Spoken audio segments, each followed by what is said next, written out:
Saskatchewan Championship Curling is brought to you by SaskTel, Viterra, Service Equipment, White Ice and East Side Paint and Wallpaper, Asham Curling Supplies, Jiffy Lube, CurlSask, and SaskTel Max.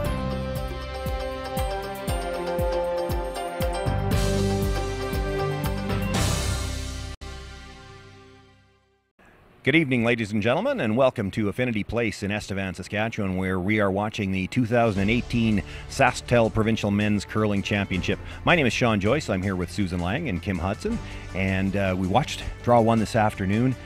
We've got Draw 2 coming up. This is a triple knockout, so important to get off to a good start. What did you think of what we saw this afternoon, Kim? Yeah, you know what? It was interesting. We saw some good games. We saw some really good shots. We saw some fantastic ice, but we did see some nervous mistakes or some rookie mistakes, if you want to say. And in a triple knockout, that just can't happen, I'm sorry to say, even in the first draw. So we're going to have to see teams pick it up a lot quicker. And Susan, the game we'll be featuring tonight, Scott Bitts is playing against Carl DeConnick-Smith. In a round-robin format, a lot of these teams would have played this afternoon, and some of them would be going on for the second time. These guys had a practice session this morning, but they didn't play on the ice this afternoon, and a lot of times the ice changes between that morning practice and this evening. Can they take anything out of what they saw this afternoon? Oh, I think you can learn a lot from watching this afternoon's draw. We saw a lot of big curl out there. We saw a lot of speed, both into the button and away from the center line, which caused an awful lot of confusion out there, it seemed, for a lot of teams. So I think there were a lot of things that the teams could learn about the draw this afternoon. The ice did not change, and it was great weight ice. Whatever weight you wanted to throw, it gave you the shot. Okay, well, certainly two veteran teams here. Both have been to this tankard a number of times. We expect big things out of them in this game and perhaps for the entire weekend. Let's take a moment before the game gets underway to meet the teams in tonight's matchup.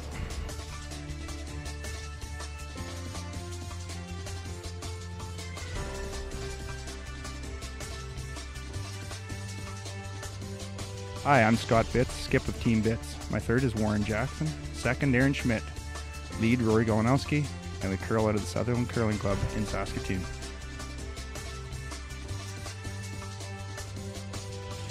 Hi, I'm Carl DeConnick-Smith, skip of Team DeConnick-Smith. My third is Jeff Sharp, second Brady Sharbach, lead Mark Larson, and coach Dean Hickey.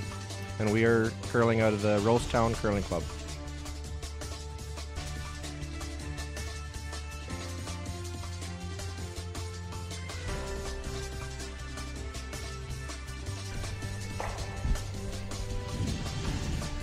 And a full slate of games on here for this second draw, all A event matchups, of course.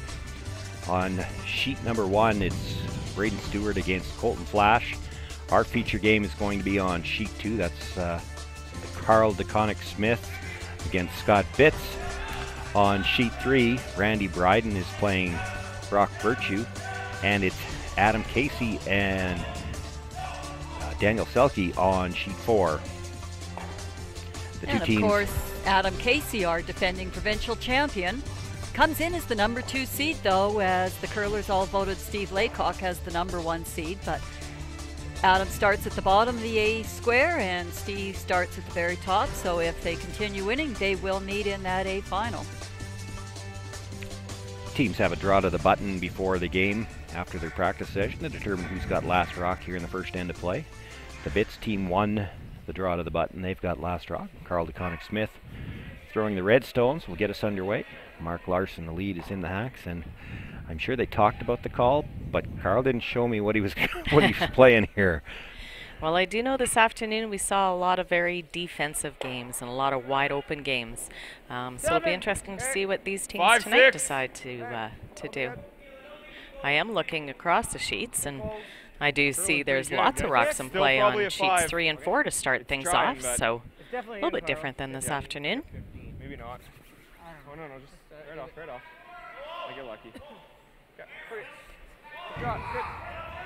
We should have went on it. That's fine. Yeah. They were calling for a guard, so.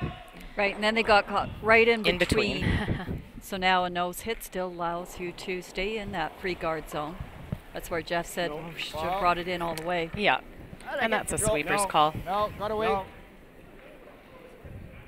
Well, mind you, you're looking for the nose hit here. You don't want to roll this in either. Nice throw, Rory. Good throw, Rory.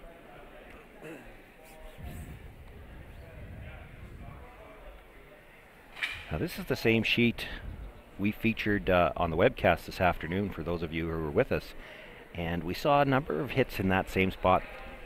Rolls to the broom side, a couple of rollouts even. So that side might be just a little bit straighter. We'll keep an eye on that. No. No. Maybe even a hair up. No. No. No. What we did see was some fantastic ice, lots of curl, but it is weight sensitive. You throw slightly more weight or slightly different weight than what's asked, and you'll get a different result. So, which is all good. Good for the game. So Rory Golinowski, no stranger to curlers here in Saskatchewan, long-time career with Bruce Corte and a couple of green jackets to go with that association. I believe he's been with Jason Jacobson for a little while and now joining the Scott Bitts team. Still 3, Bitsy. Attaboy. Nice weight. Shove it. That's fast. Corner guard thrown up there. Carl DeConnick-Smith doesn't want to have anything to do with this in the first end.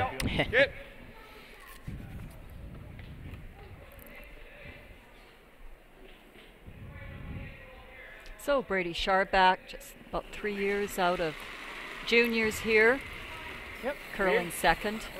Whoa. Just clean. Yep. Great throw, Brady. Brady last year was Saskatchewan skip at the Canadian Mixed Championship and they ended up finishing 4th there. Brady always skipped in juniors, and this year he's moved into playing second.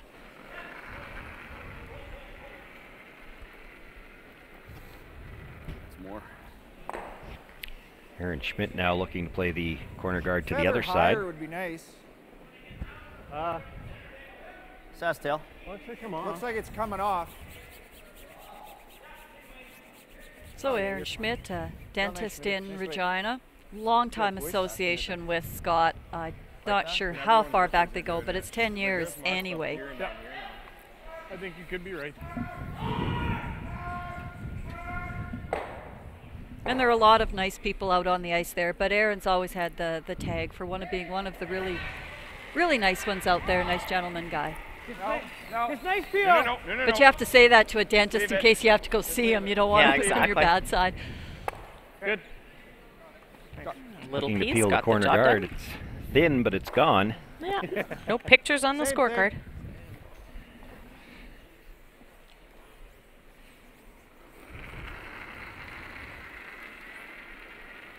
So Warren and Scott teamed up last year.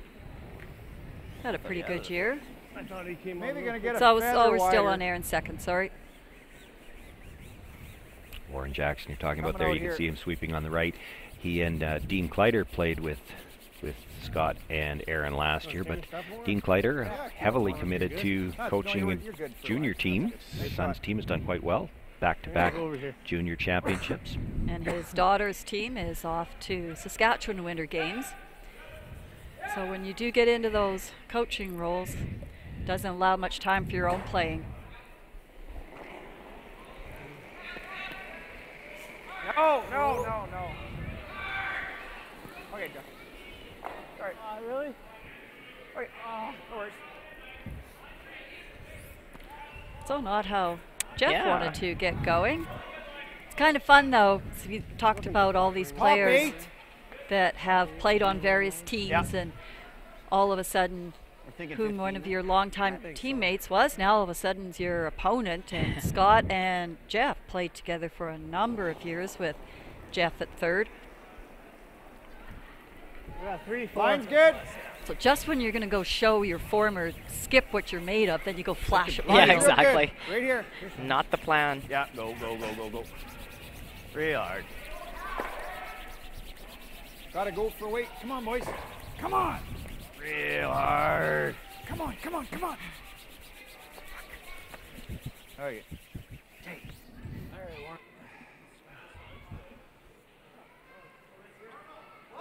Fuck, sorry, boys.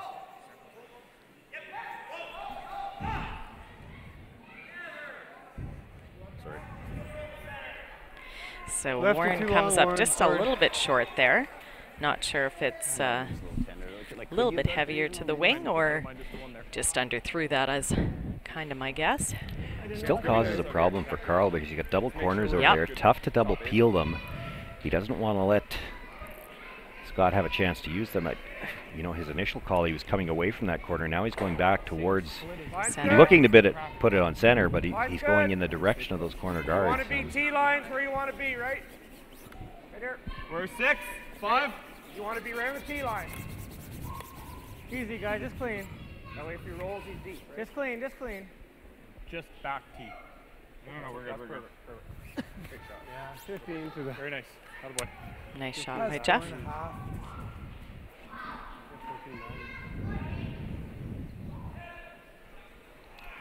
Well, they're going to look to play the hit and roll anyway. They've got that double corner. Yes, you heard Carl say they wanted it deep enough to make sure that if he made the roll, he was deep.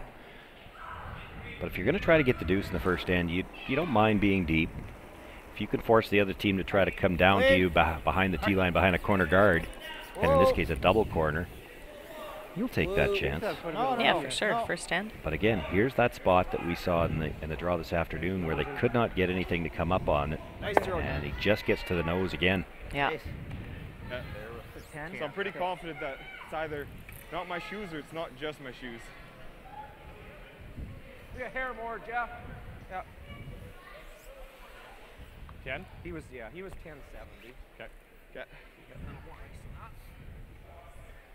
Not so bad to roll Brady's way either. That's but right. Yeah. Nope. Are we playing nose? Nose, yeah. Okay.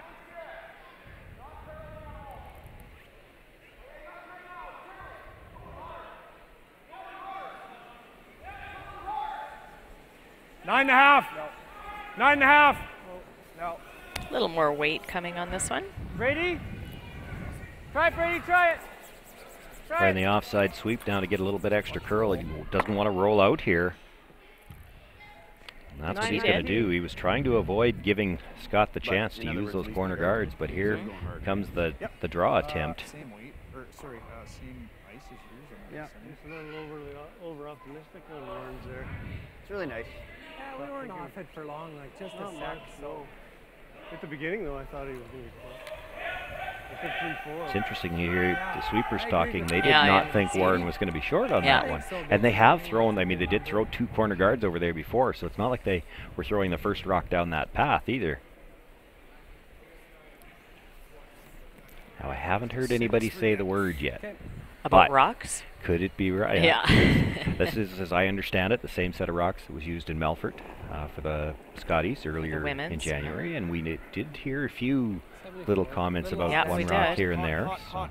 I think we're tight, so no, we're fine. 7-8. Real close.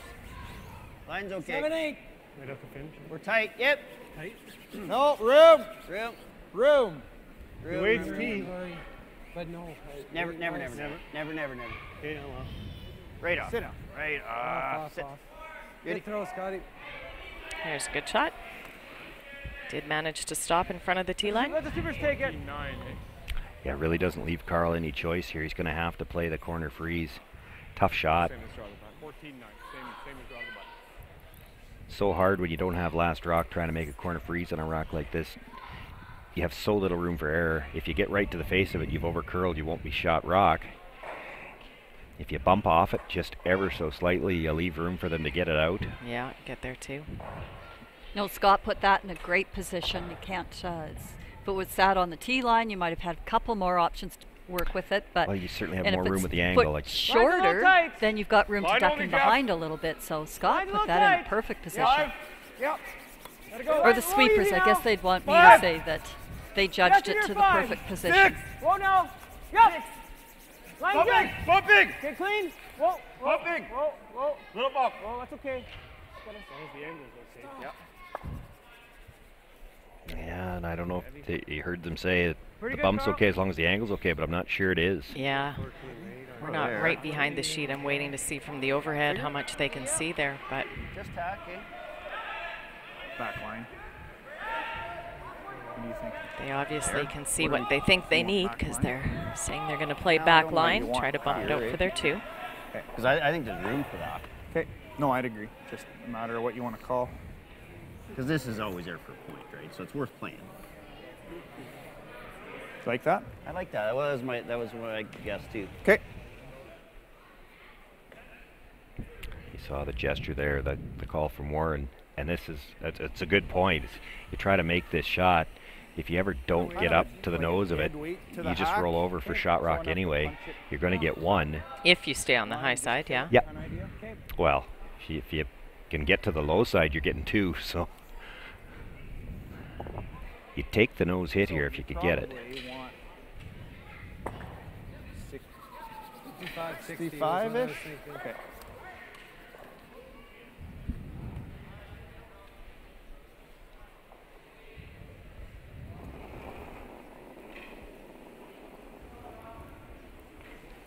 Whoa. 11. Yep. Hard. Club. Yep, hard. Hard. Hard, ready. Easy. Whoa. Easy. By the front ones. Yeah, looks pretty good. Makes the tap, Good. drives it by the one, and out the back it will be 2 yellow. Scott Bitts starts off with a deuce. Carl DeConnick Smith will have last rock when we come back.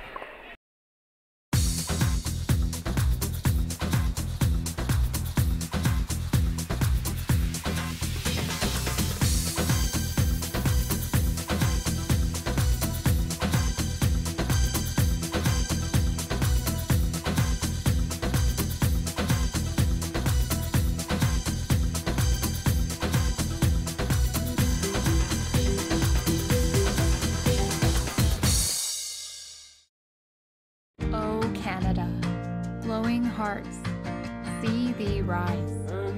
True north, true pride, strong and free, both far and wide.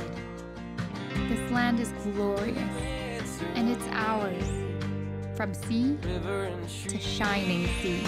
You're always home on Canada's largest wireless network with no roaming fees. The crown jewel has been stolen. For almost 40 years, it has been kept far from its home. Saskatchewan. The time has come. So don your green and will your team back to glory. This Tim Hortons Briar. Be there for history in the making.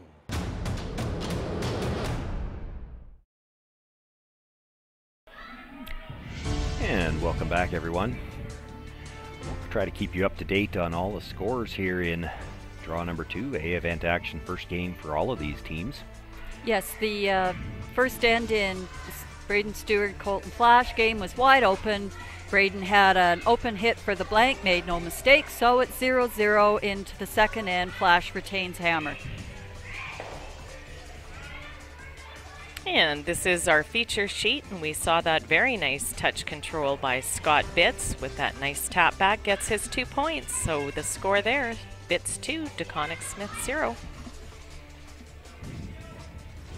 And I'll save you from the suspense of our camera swinging over to sheet 3 here, but Brock Virtue was looking at 2 red Bridlestones, one on either side of the 12-foot, so he put a draw into the 8-foot for his single point. He was forced, and it's 1-0 Brock Virtue in the second.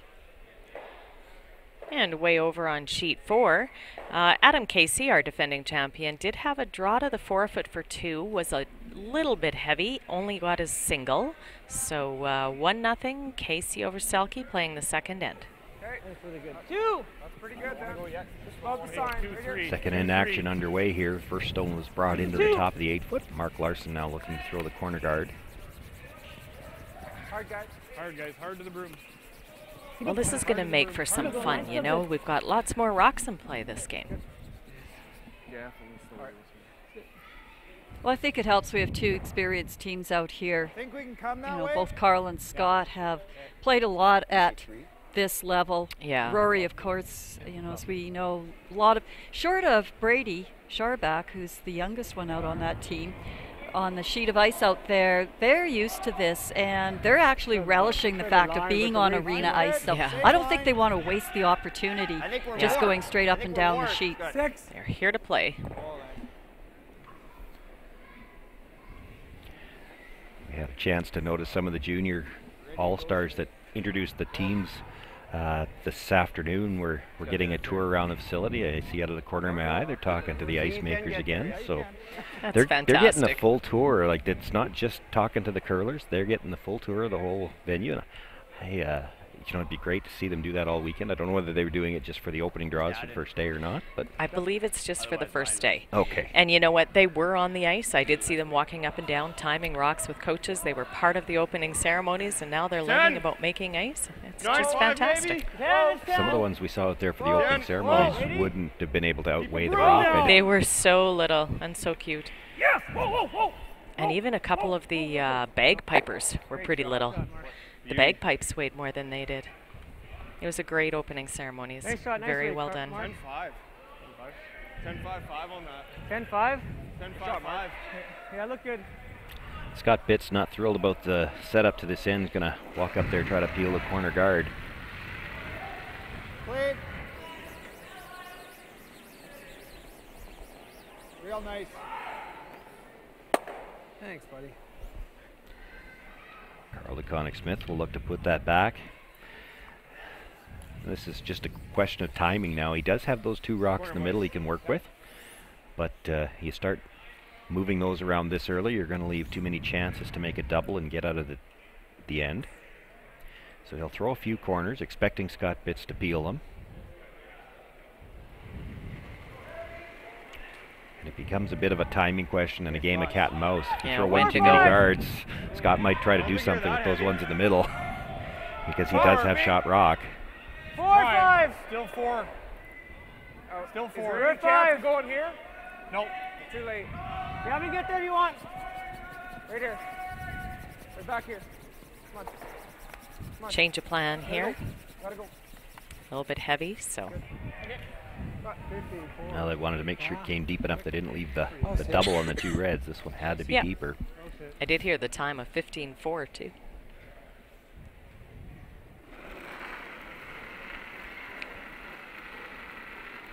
This changes things a little bit for the Bitts team. Rather than try to peel this out when it's in the rings like that, they've got a chance to hit and sit two. Yeah, for sure. Could be thinking about the force now. The brushes are going to have to do a good job to hold this one.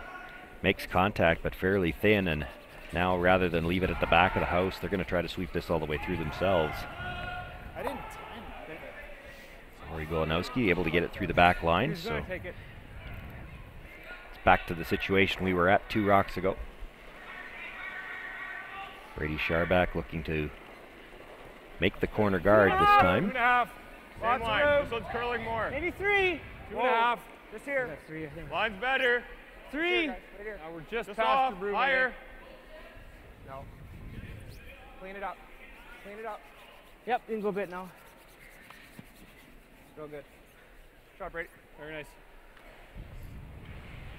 No mistake this time. No, and Warren's in the hack. You know, we get these bios that they fill out as well, and I'm sure Carl's team is shaking in their boots because Warren is a former 4-H provincial competitor as well. So I'm sure that intimidates them a little bit. Just clean, buddy. Just clean. Nice throw, Jimmy.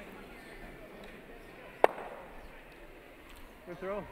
See, you can tell just by watching him throw in the shots he makes that he played in 4-H. Okay.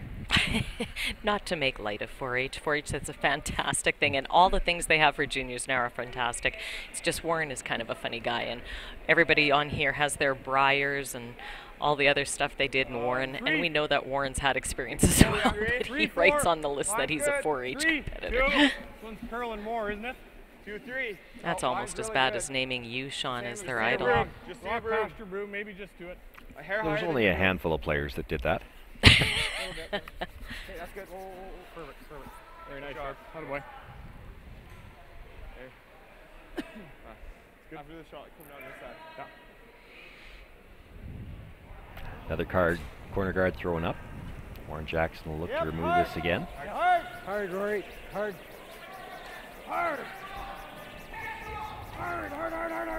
Watch the roll, Smitty. Yep. Hard. A little thick on the contact there. But not this really. gives Carl his chance to sure does. make a play here. love to keep that yellow behind the guard. 10.5. Okay, 10.5. Just try and roll the shooter as much as you can. Pretty good. Then might get a little kick off the yellow there, so the yellow will be removed and get that red one in behind the guard, or certainly separated from the shooter if it can roll over as much as what Carl wants here. So just asking for easy weight. 10. Get ready. So that might be a little bit more than what Carl had asked for. Yeah. Hard. Yep. Let it go. Whoa. Whoa. Yeah. Off. You're going to go the other way. Off. That works too. Shot. Yep. Good weight, Jeff. 10 was. And that's so important when your front end your sweepers can give you that kind of information so early, because on those shots where the line calls are critical like that, as we've seen on the previous draw, if you've got that little bit extra or that little bit down, it makes all the difference on where that rock is going to end up. So well done by those sweepers to give Carl that information right away.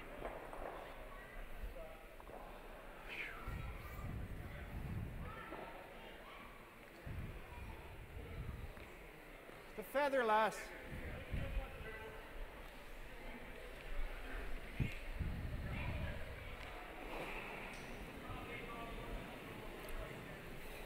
Yep. Big weight here for Scott Fitz, looking to make the hit come across, and he'd love to at least nudge that other stone.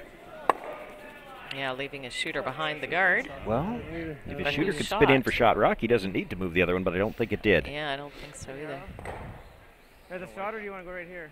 I like that. Yeah, because he's going to go like this, eh? Oh, well, that's tough, too. Maybe that is a shot, because he's just I think he tries to roll. Yeah. Okay. What do you guys like?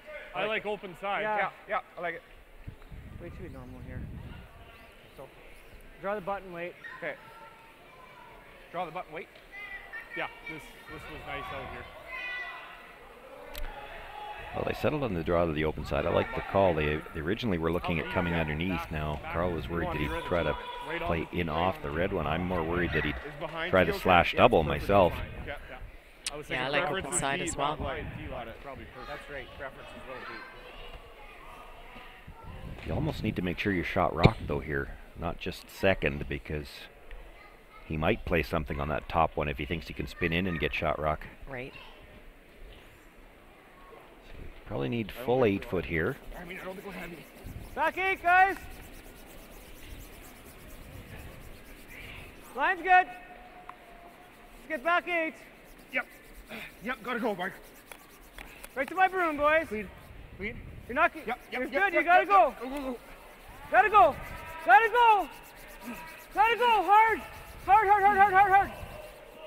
Okay. He had nice weight, but the amount of finish he got on there almost ran out of 8 foot going towards the side. That's right, because they wanted it a little bit deeper back, so in case there is a hit and roll, at least you're behind the tee line there. But as you said, they were running out of room very quickly.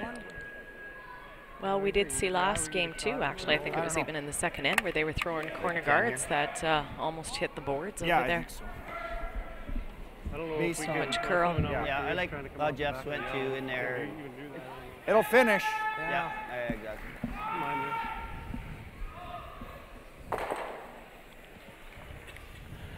Try and give you a 10, so a little bit on the crisp side of house. Okay.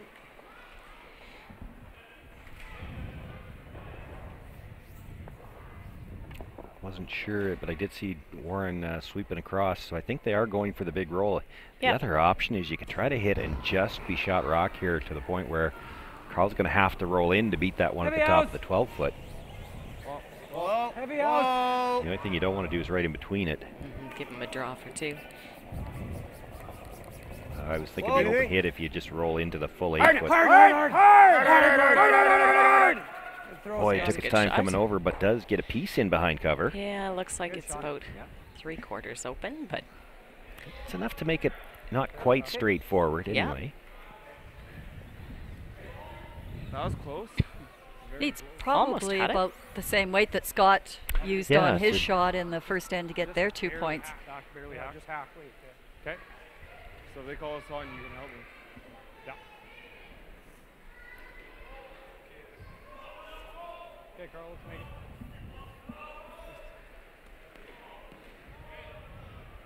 Is that too much ice, do you think?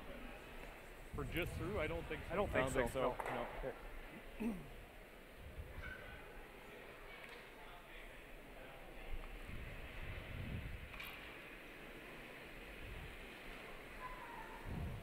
Just back line.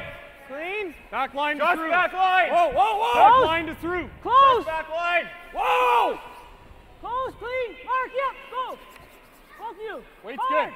Hard! Weight's good. Clean, clean, clean. Good throw, Carl. Attaboy. That was a nice shot by Carl. Very nice. Beauty. Gets it through the back of the 8-foot. That's far enough to pick up his 2 points, and we're all tied up after 2 ends of play. Scott Bitts will have last rock in the 3rd. Get on your game with Asham Curling Supplies. Customize your slide with the all-new Express Ultralight and Club Shoe, featuring the style, comfort, and performance you expect from Asham. Sweep the competition with our Pro Grip gloves and ultralight carbon fiber, composite, and fiberglass handles, plus World Curling Federation approved pads. Hey folks, I'm Arnold Ashman. For 39 years, our product has been satisfaction guaranteed or your money back. Asham Curling Supplies, online, in-store, and at your club. As Canada's grain industry leader, Viterra and its employees are connected to their communities across Western Canada. Through its community investment program, Viterra supports a wide variety of causes and initiatives, including those focused on sports and recreation that encourage teamwork, integrity, and high performance. These same values guide Viterra's employees when providing farm customers with trusted advice and quality service. Viterra is a proud sponsor of the Scotties Tournament of Hearts. Well, welcome back, everyone. Well, Again. Braden Stewart jumped out to a 1-0 lead after Colton Flash attempted to blank the second end, only ticked the rock and did not remove it, so it was a steal of 1 for Braden Stewart. And sheet 2 is our feature sheet, and we saw that really nice touch shot by Carl DeConnick-Smith to get his 2 points, ties that game up. Facing 2 yellow Virtue stones that were frozen on the back corner of the button, Randy Bryden drew the full button and got his 1 point for a 1-0 lead after 2. And on sheet 4, in an end that had red rocks everywhere, which belonged to Casey, Daniel Selke made a nice hit and stick, open hit and stick for his 1 point to tie that game up at 1-1.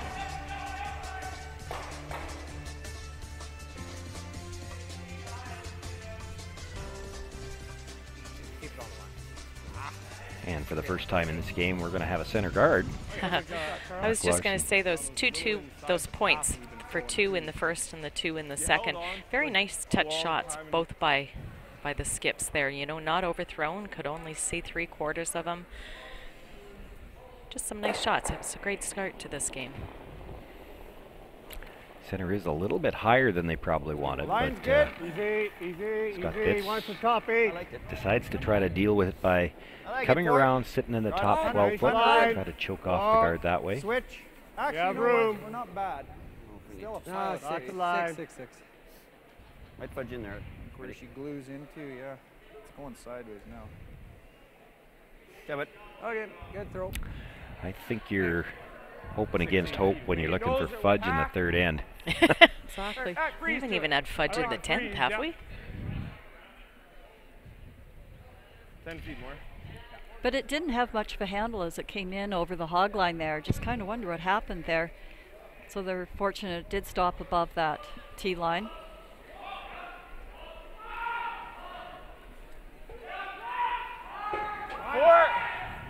Four. We got room. Room. I think you're all there, guys. close, All but there. room. We're not all there. Lots of there. room. Let me in. Tons of room. It's good. Tons Still of room, lots you of guys. room. I Hey, still line's like it. coming now. I still like it. It's good. Okay, get it there. Get it there. We're there. Real nice job. Well done, you guys. Here's a nice shot. Good team shot. Well done.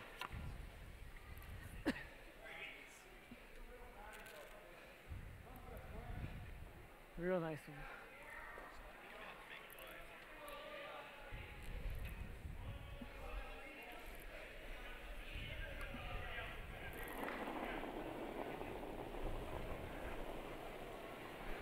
Corey Golanowski looking to come down to that stone, and we've been joined here in the broadcast location by Ashley Howard. Ashley here in her official capacity this time. We had you with us at the Scotties as well as a player. Now here as an administrator and here to talk a little bit about Curling Day in Saskatchewan. Ashley, welcome. Nice weight, Roy. My fault. I don't know. Oh, we've got a little snafu here. Try that now. Let's see if we can hear you. So is this the first time you haven't been able to hear Howard? It might be the first time in history. Well, I saw you press the mute button there. I didn't think you had anything against me, but glad to join you here on the broadcast. And it's Provincial Day of Curling, so a big day for us, and things have been going great across the province.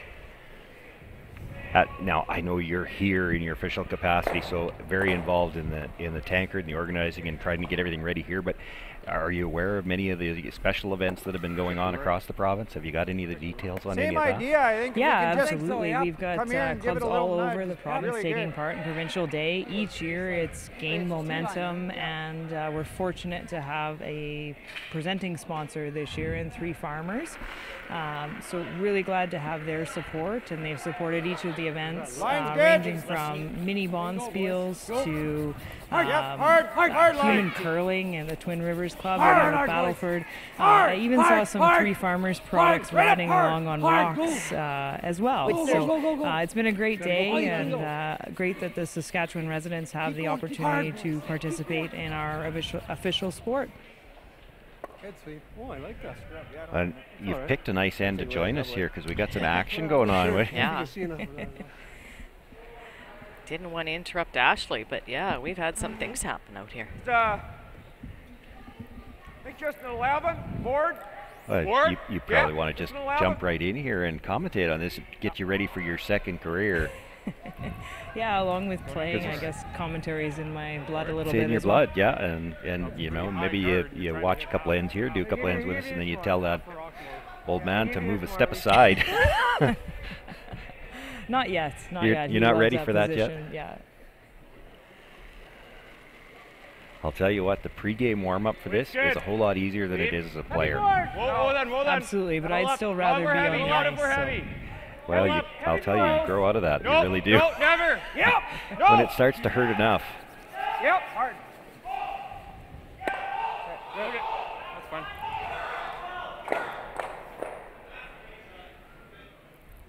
You call it the ice there, Carl. So Ashley, how many provincial days have we had now? We've got them going. This is our fourth. Yeah, so this is our fourth provincial day. Each year it's gained, and we see roughly double the number of clubs each year. So really happy with the day, and getting out into the communities and the clubs and giving us the opportunity to showcase that we do more than just competitions. We have programs and services, including youth clinics, for all age groups. So just a great avenue for us to be in our member clubs and celebrate the great sport of curling. It's kind of fun this time, though, being associated with the tankard because of Olympic timing and everything, and that women's Scotties being moved so early in January. It didn't work really well to have Curling Day on January 2nd. It seemed it wasn't going to get the same momentum here as January 31. Yeah, definitely. Provincial Day of Curling traditionally has been involving the Women's Provincial Championship. With that date change due to the Olympics, it made sense to combine now with the men's tankard, and I think now both genders of athletes have been exposed to the day and some of the things that we do with provincial days. So you maybe just didn't think that people could get involved with Curling Day while they were still suffering from turkey hangover? Is that the situation? So we better push it back instead of forward? Yeah, basically, yeah.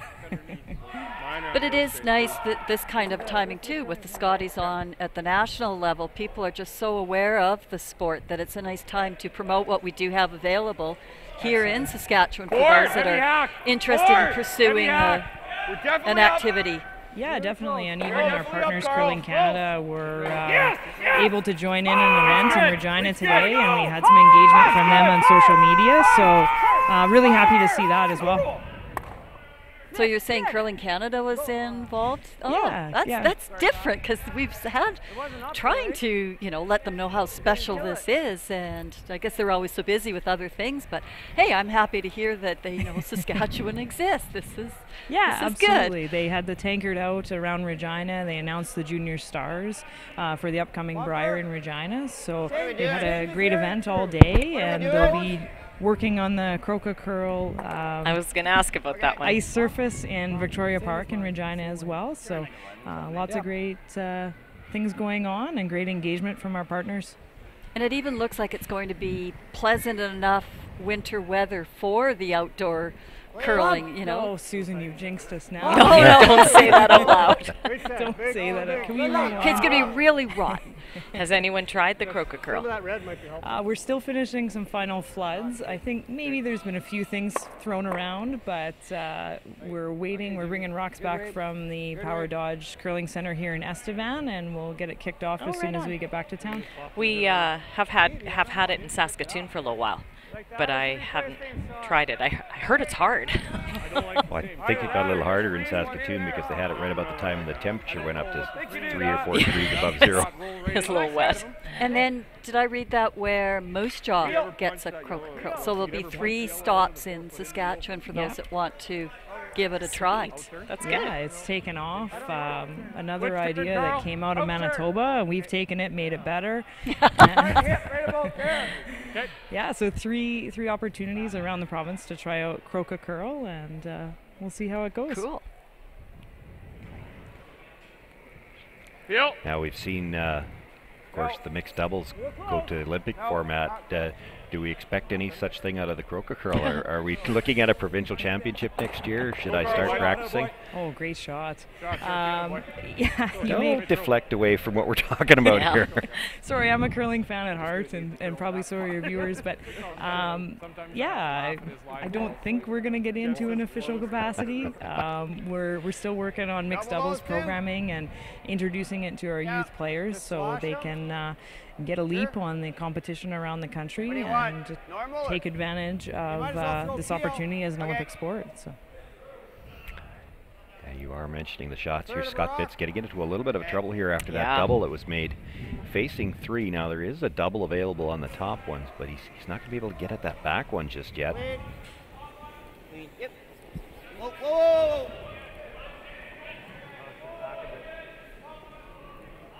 Would like to keep the shooter in play.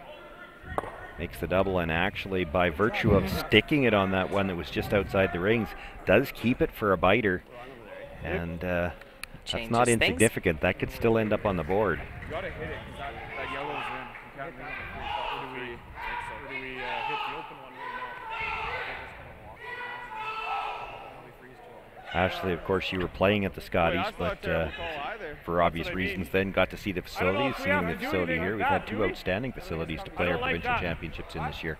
We have. They've been amazing, and the ice conditions are fantastic. We've had 2 great ice makers in both venues, and things are looking great, and I think we're giving an advantage to the team that comes out of this championship by lining things up and helping them to know what to experience at the national level as well, and all working towards the little things that'll put wins on the board for Saskatchewan at the Brier. Which is exciting because the Brier's in Regina. Isn't it? Yes, the winner gets an all-expense-paid trip. Actually, I guess it's not even all expense paid anymore, but they get a trip to Regina. They save on flights, probably. Well, you know, we say that tongue-in-cheek, but I've talked to a few teams that have had the chance to represent Saskatchewan at Briers held within the province. And yes, you don't get to go see the other locale, but there's nothing quite like being the home team either. Absolutely. That experience is worth something in itself.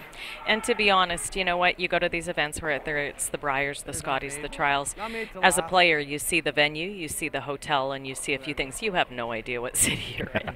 So really, you might as well be at home. That's fantastic to have the hometown crowd. Now, do you suppose, Kim, that's true with all players, or does that have more to do with the amount of time you spend in the patch? Maybe. she's having a tough weekend because so far nobody Can't will find tell her, it. nobody will tell her where it is. Oh, we were getting close. We were Ashley, following you the probably signs. know. I do know where the patch is. I can share that information with you. And honestly, that's another thing we've lined up with the national championship is an excellent patch. In So, Regina? Here. Oh, here? Yeah, we're getting everybody ready. The Right. fans and the players ready as well. Awesome. All right. Go. Clean. Whoa! Never. Shot, Scotty. Such a turnaround in this. Oh my goodness, and back two and forth. shots later. Yeah. These skips have come to play. You try the double? 2 doubles later, it's Yeah. looking like a deuce again. Equal opportunity. The long guard, no matter where you go, he's either going to have that, or he's going to have the follow you. Just off, just stick.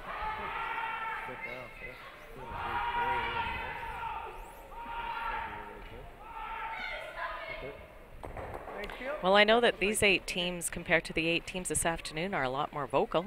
It's a little louder out here. And I would say a few more points scored as well. A little bit more Incredible 7 aggressive. consecutive blank ends. And Yeah. Yeah, there was rumor they were running out of zeros for the scoreboard this afternoon. Yeah, we added them up. What did we say? 7 blank 7 ends on sheet consecutive. 4? Yeah. That was one game. There was more than one game that had a number of blank ends in it, though. Peel. Ashley, I don't want to put you on the spot, but I'm going to. But you will. Yeah. why doesn't this surprise me? I know there's these things are always going on. Again, we had the 2 fantastic facilities this year, and I know it's an ongoing battle to find host facilities for upcoming events. How close are you to having events or venues set up for next year? Not just necessarily for the men's and the women's. I know that Susan's particularly interested in the juniors, and I know it's an ongoing thing with trying to find host facilities. Yeah, actually, you bring up a great point. The juniors in an arena venue is something that's been on my bucket list, let's say, as executive director for a while now, just to give that experience young in a curling career. I think we would see the dividends come out in results and just how our teams are prepared. So definitely that's on our radar, and we're making investments in our equipment that makes it more feasible for host committees to host in an arena as well. But on the flip side, we know that not all of our events can be in a great facility like this. So providing ice making assistance and providing qualified ice makers to attend our championships and have that top-notch ice quality is right at the top of our priority list. And we've got a brand new bid system coming out that'll allow clubs to bid for 5 years. All right. Well, we want to thank you for being with us, Ashley, and Scott Bitts picking up the 2 points there. Yes, he did. Takes the 4-2 lead. Carl DeConnick-Smith will have last rock when we come back in the 4th end.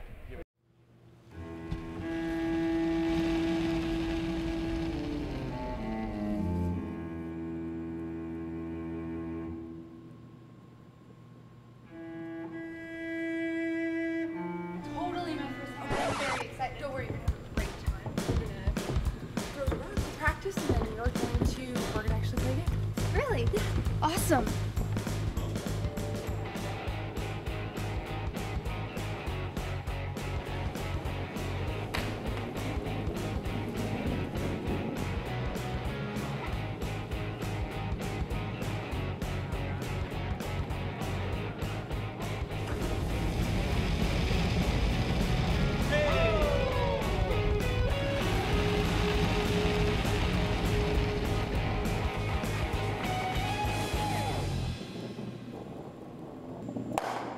Not better. Yeah. Could been better.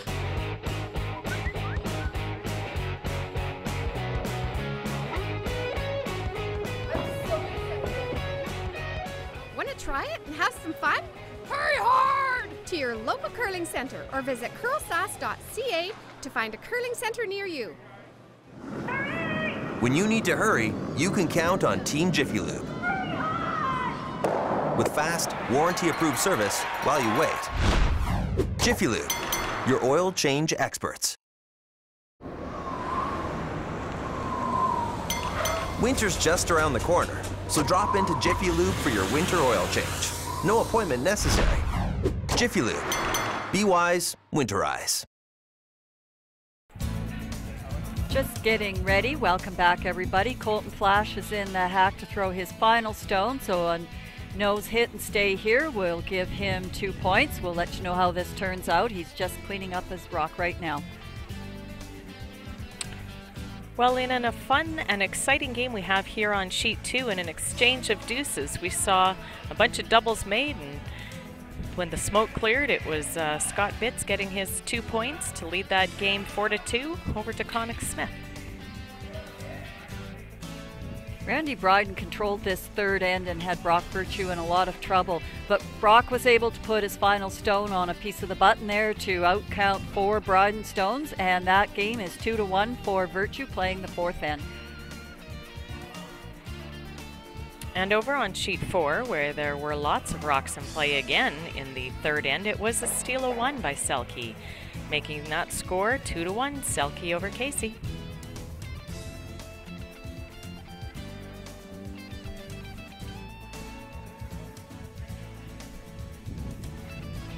So Colton Flash did make his takeout hit there, so it's now 2-1 for Colton's team over Braden Stewart's team. So in our feature, the first stone was brought into the top of the 4-foot, then the corner guard went up, and you just see that second stone brought into the top of the 12-foot. And now Carl DeConnick Smith will try to utilize that corner guard.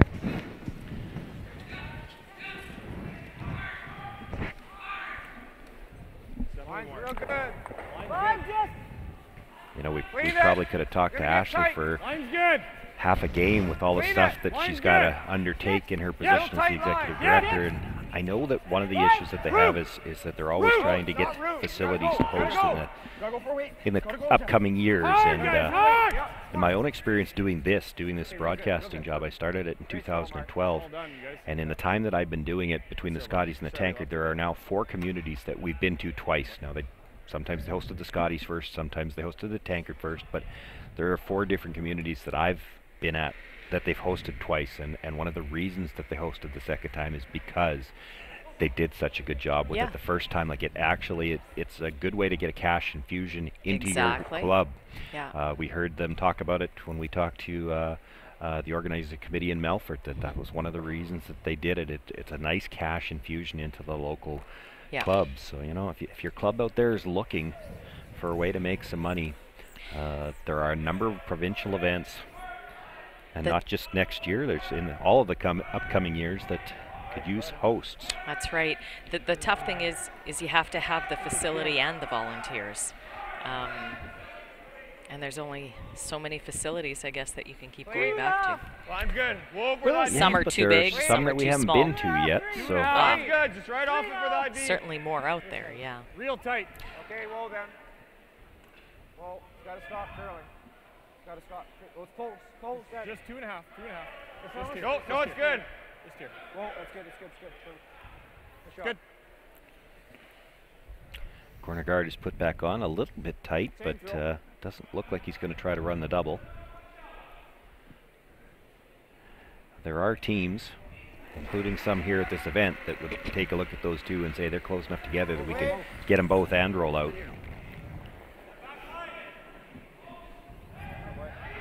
Those are Rose Bowl throws. You can just sit on the side for those. Reference to the Rose Bowl. Good old Rosetown Rose Bowl. There's no benches to sit on the sides here, though, Scott. Yeah. Where are the ashtrays? Well, I don't think there were ever any of those at the Rose Bowl either. I think the days of ashtrays on the ice were gone by the time it started. By the time the Rose Bowl started? Yeah. I certainly remember when they'd have benches in the middle of the sheet with ashtrays at the end of them. Don't have to go for weight. Line's fine it for 2. Clean, just play. Whoa. You're good. Whoa. Nope. Nice shot, Brady. Very nice. Well done. Replace the guard.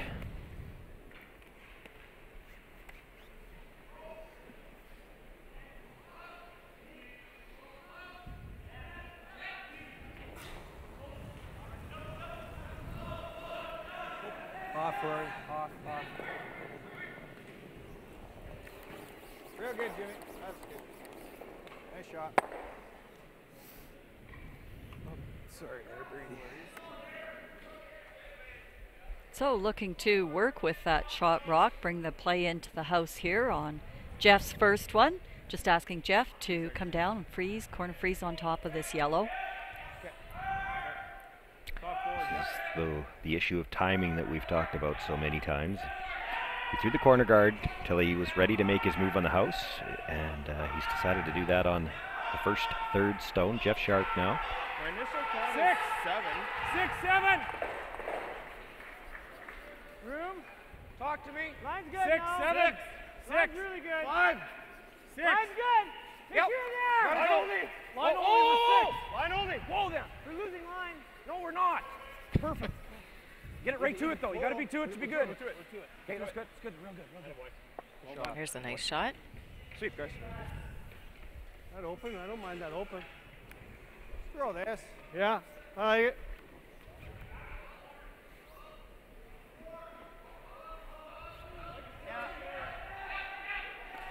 So just looking for mid-weight, keep the shooter in play. So we're playing normal? Nope. House? That's a good checkpoint there. Yep.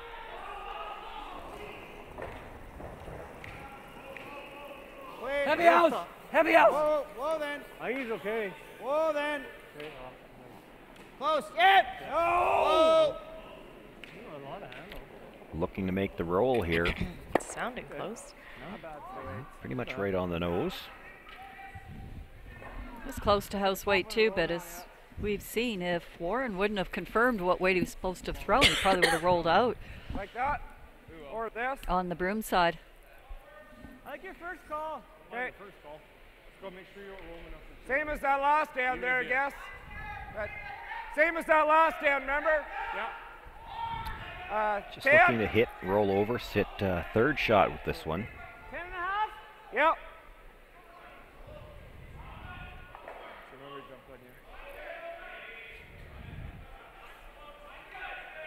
As long as he can keep third shot, Scott Bitts has to keep playing it. He doesn't want to give up a chance for 3. 10! 10! Yeah! 10! Yeah! Gotta go! Really gotta go! Whoa! They didn't want to disturb those two just yet. That's a 10, boys. Did you get for a time on that? I didn't. That's definitely not a 10. No, it definitely looked light for what they had in mind. They I think so didn't too. get anything out of play. So I guess same thing. These came in hard here. Yeah, 2 ends ago. Sharpie threw that one, and Carl's tap was here. It'll come in, I think. Yep. Trying 10 and a half, right? Yep.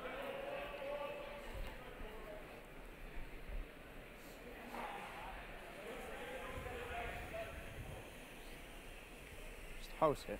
It's you, Jeff, isn't it? Or control, or whatever we call it. I was just going to say the same thing. The Saskatoon Regina team. What are we now? He's got guys in 2 centers. Yeah. Oh, but Scott's always had that little touch of cynicism in there too. It's always a little bit of an undercut. It's always kind of amusing. No. House.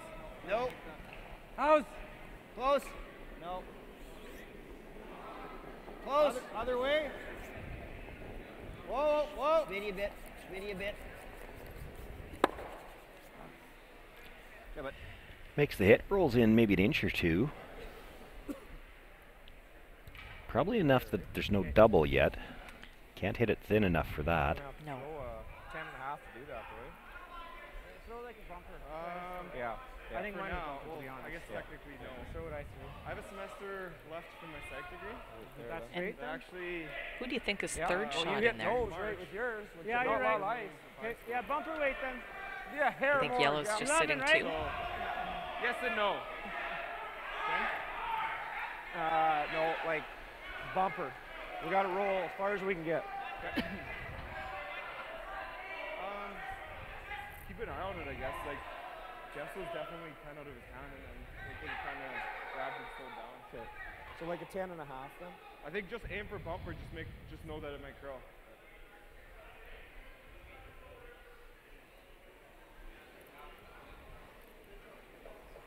Bumper! Lemon! Bumper! Clean! No. Lemon! It's close, not yet! Yep. Whoa! Whoa, whoa, whoa! Real close! Yes! Yes! Hard! Well, they lost Ooh, that they one. It sure crashed did. the one in the front. Now we know. And that pushes I it think far Yellow's enough that sitting a few. they're sitting 3.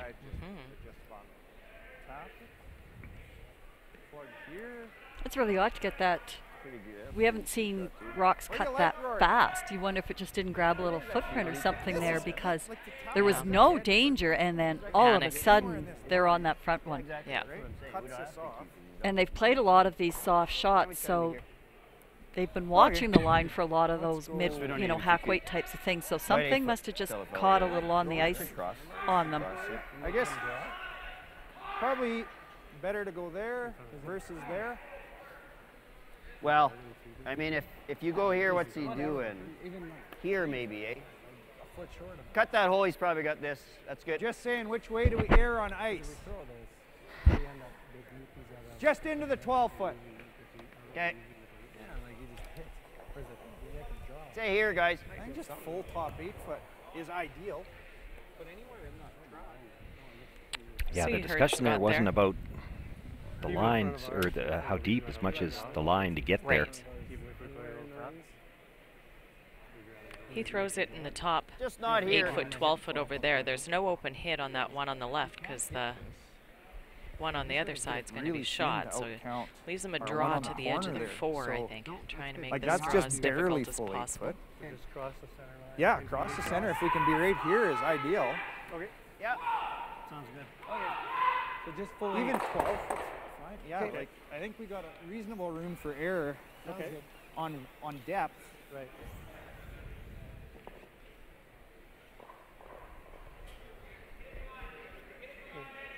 Right here.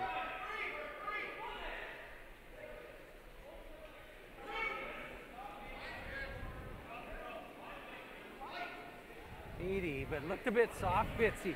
Felt line's soft good. in the last I like the draw, line. But higher's better, of course. Probably gonna need to curl, but I like it. Room. It should finish. Room. I need to go. Go hard. Go hard. Come on. Go for line. Hard. Hard. Hard. Wait there. Take a look. Okay, take a look. Take a look. there. What you don't want to do is come deep. Good sweep, boys. That I works. think that looks pretty good right there. Yep. Nice shot, Jeff. Good judge. Same weight I think I just threw. Because I can't hit it too thin, right? You know what I mean? Too thin goes, the worst goes on to there. So we had there for ice. As long as we have ice left. We have to hit, that's the only thing, Carl, is we have to hit it pretty thin. If we just jam it, are we a shot? Or we just... Oh, I think we're going to be second at least. You know, that's why... Yeah, well, absolutely. We got to hit it. Maybe we got to throw the other turn. Eh? Well, I was wondering if you want to throw like normal or something and just make the double. Oh, okay, yeah. Right? Yeah, Just make the straight, make the double. Okay. So probably right there then, just straight normal. With the turn? Out turn. Well, they've got a different view of it than us, so you usually have to defer to the players on the ice because they can see the angles a little bit better than we can. But from here, it does not look like he can make that double and be shot rock. Obviously he can, or they wouldn't be playing this, I would think. Now, I would say the triple is probably there, but they didn't talk about that. They're not looking at that at all.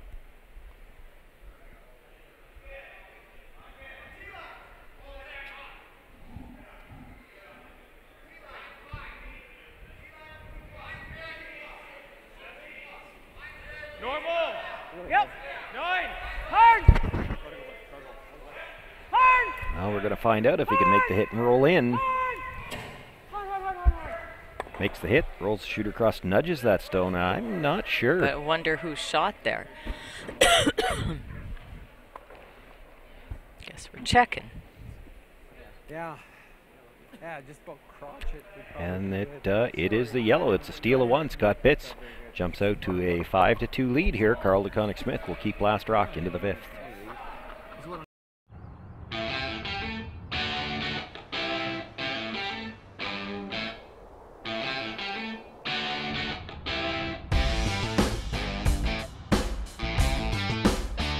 Take your Share More plan with you. and enjoy worry-free data in the U.S. The all-new Share More Canada and U.S. plan, now available from SaskTel. The crown jewel has been stolen. For almost 40 years, it has been kept far from its home. Saskatchewan. The time has come. So don your green and will your team back to glory. This Tim Hortons Briar. Be there for history in the making. White Ice, the ice paint people, set out to develop a very specific ice paint product that would satisfy the needs of the professional ice maker in both hockey and curling. White Ice was successfully formulated and tested, and distribution began in 1988 and has since expanded their line of products and services to meet the needs of today's professional ice makers. White Ice is distributed by Eastside Paint and Wallpaper in Saskatoon, who is also a signature Benjamin Moore paint dealer. White Ice and Eastside Paint and Wallpaper, defining the game. Welcome back, everyone. Once again, we'll update you on all the scores here in draw number 2. So it is 2-1 playing the 5th. They're just on skip stones here, finishing up the 5th. Colton has shot rock. Braden Stewart has 2nd and 3rd, but all sorts of rocks all lined up on the center line, and Braden trying to figure out how to get to shot rock. So we'll let you know how this end turns out.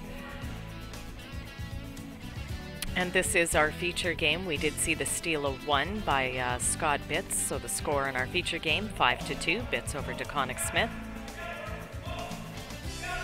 Brock Virtue stole one here. All I can tell you is there's a center guard with 3 stones left, and I missed what happened, but somehow Randy didn't make his last shot. Brock Virtue has a 3-1 lead playing the 5th. And on sheet 4, there were 1,000,000 rocks in play. And I did see that Adam Casey, and I'm not even sure he could get in there for a shot. But his rock did hang out, and it was a steal of 2 by Selke. So the score over here, 4-1, Selke over our defending champion, Casey.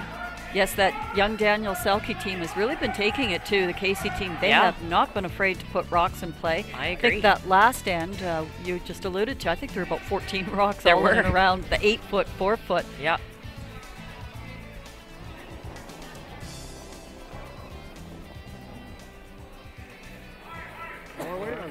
Well, both teams continuing to play very aggressively here.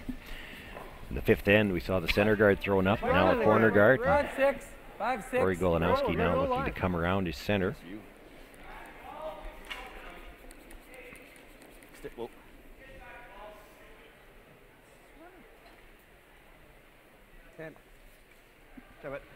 Brings that stone right into the side of the button, pretty much dead behind cover.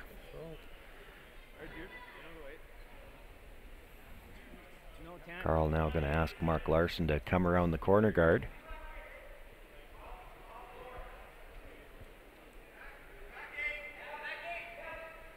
Watched Mark for a few of these tankards now, and to me he's one of those underrated players. Always has a solid game out there. Very rarely does he get out curled. He just always holds his own. Doesn't seem to be a lot of flash that goes with it, but just solid game after game performer and a great teammate. You know, always good advice on what the weight's doing, good sweep judge. So one of to me, one of the more underrated players that is in this tankard field. It just quietly goes about getting the job done. Want to throw a hack? Okay. Hack week, boys. We know it, first down.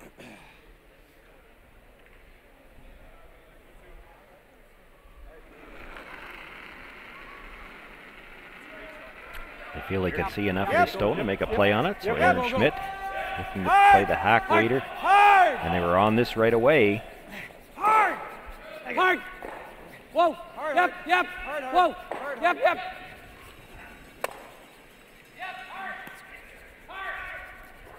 And one of the reasons they played it with the quieter weight, if you happen to crash the corner guard, you can roll over and try to use that stone. It does provide a little bit more cover for that shot stone in the button area.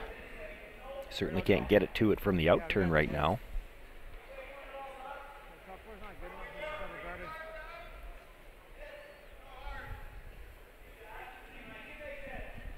When you mentioned out turn, I just had to think, do we have a left-hander in the field? Oh, there's always one of them somewhere. I just haven't figured out who it is yet. Wait, hold it, guys. Line really good. Too much line right now. Hold there right now. Yeah, right off. 7 without touching. Okay. Line's real nice if it's 7 without touching. 8, can we go round? Stay close, guys. It's going. Yep. Yep. Hard.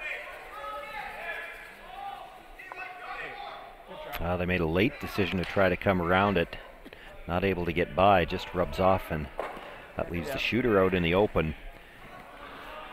That yellow one is now even further in behind cover. Top 4. Gives the Bits team another opportunity to put another one back there. Yeah, if you could put a good one in the top 4 foot here, in between that yellow and the red. Carl DeConnick-Smith might have to start trying to open things up here, and real close. That's not what you want to do when you're trying to score points. Room. Sweep for weight. Still room. Jimmy, you're in. Should I be in here? Let's go. Jimmy, go. Just go for weight, Jimmy. Hard. Hard. Hard, Jimmy. Hard. Hard, hard, hard. Nice scrub.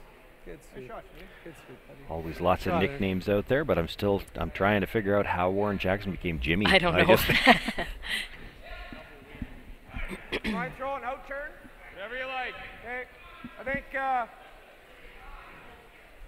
half a rock's close, the thick half. Okay. So I don't know, probably there with the out turn.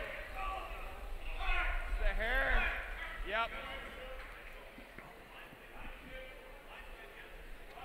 Carl DeConnick-Smith now looking to make some rocks go away. Brady Sharbach play the run back. You want to get both guards moving, but you might be able to send one of them into the rings and maybe at least get that one off the top of the 4 foot.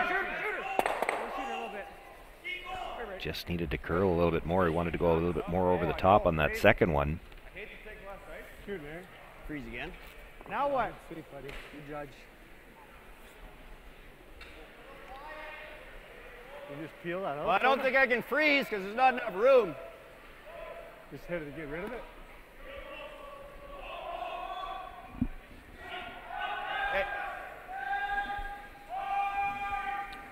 And it looks like they're going to put another one in there. Yeah, really nice.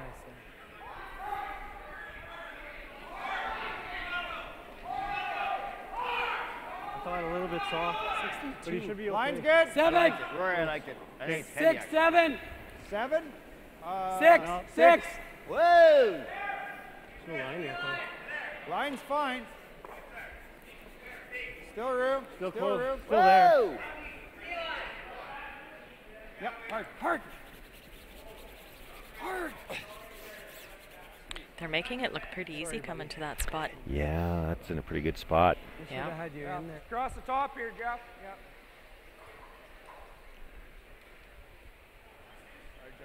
Out turn. Carl really in a spot now where he needs to make some of these rocks start moving.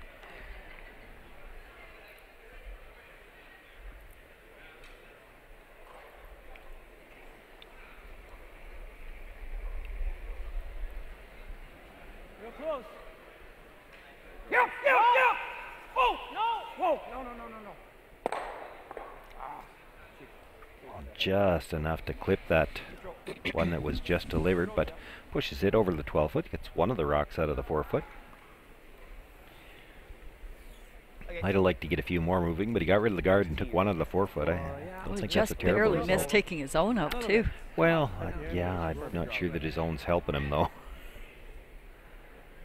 Scott would have been happy. I think Carl would have been too. That rock is really causing him trouble. 3. Gonna have to finish it, I think. He's not gonna have any lines. Yeah, you're gonna have to finish it. Gotta be a 3.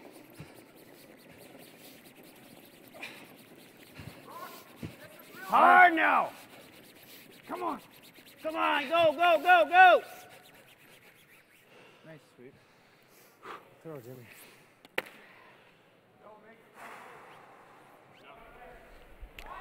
Makes the center guard.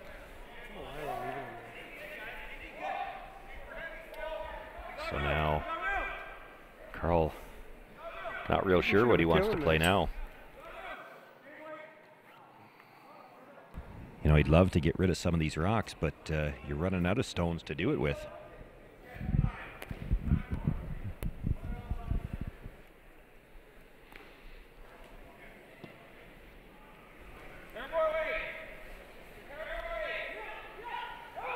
Looking to maybe come by the guard here and get it that way.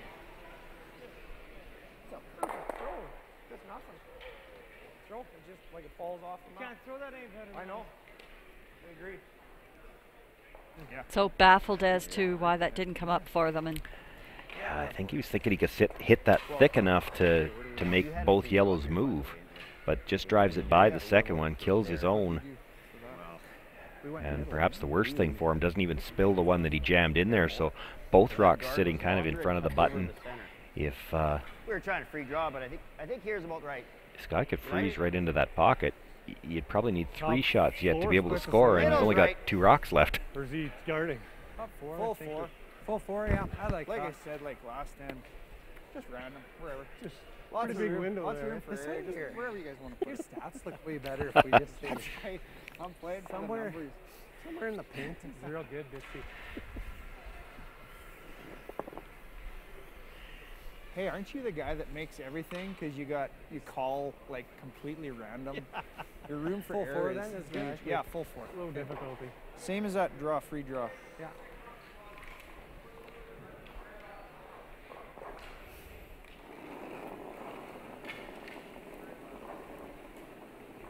Felt soft. Yeah, a bit soft. Line's good. 5. Lots of room, no. Easy. Lots of room. Lots of room. 6. Wait a bit if you can. Line's Stay good. A bit. Yeah, line's good. All right. Now, let's go. Let's go. Let's go. Come on. Come on. Take a look. Yep. Come on. All right. Oh, well. Good throw.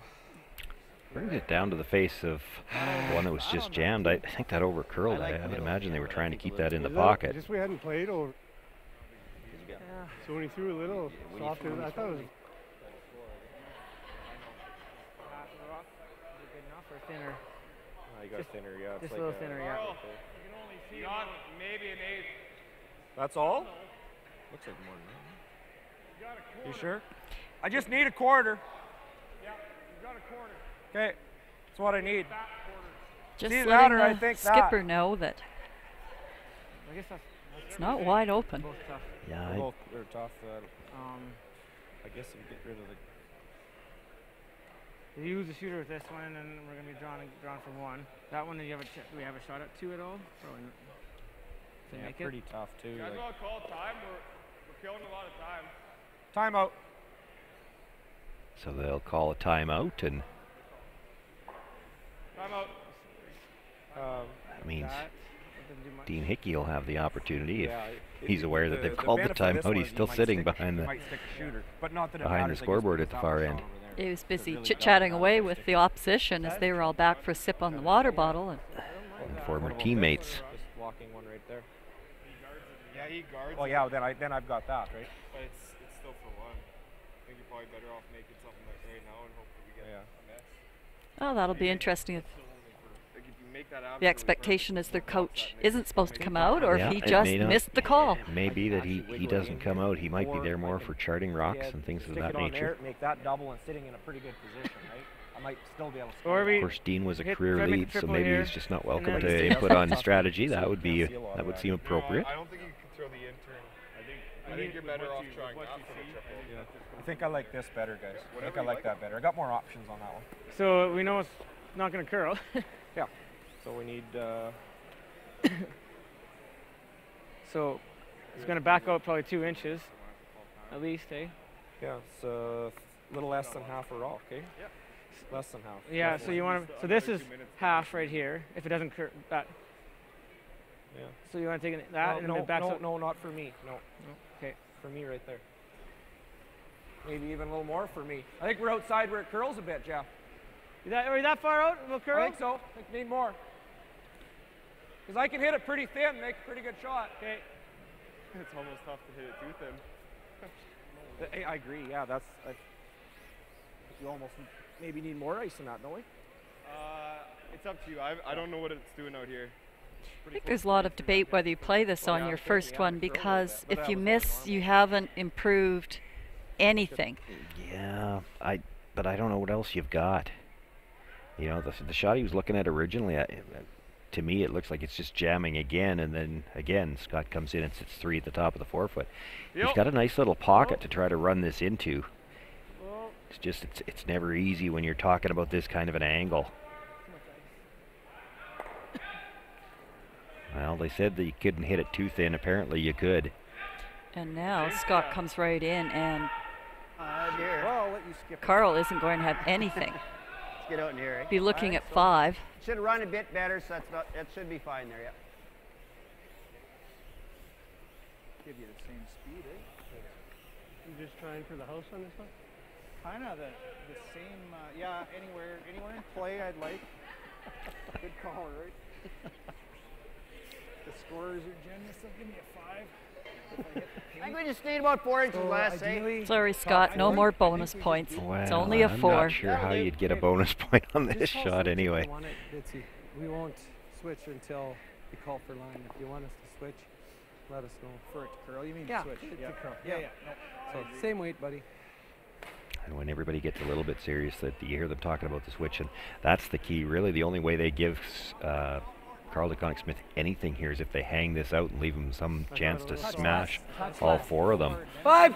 You get any piece of this under the guard, I don't know what he's got. Keep it out there.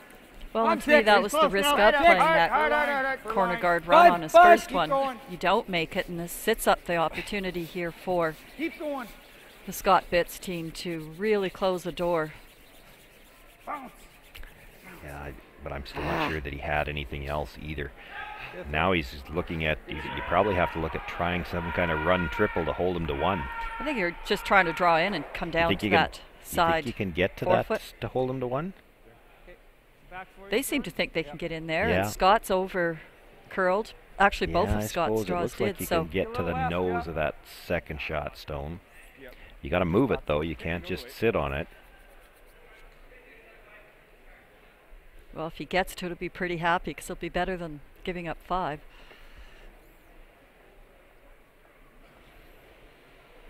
Touch left.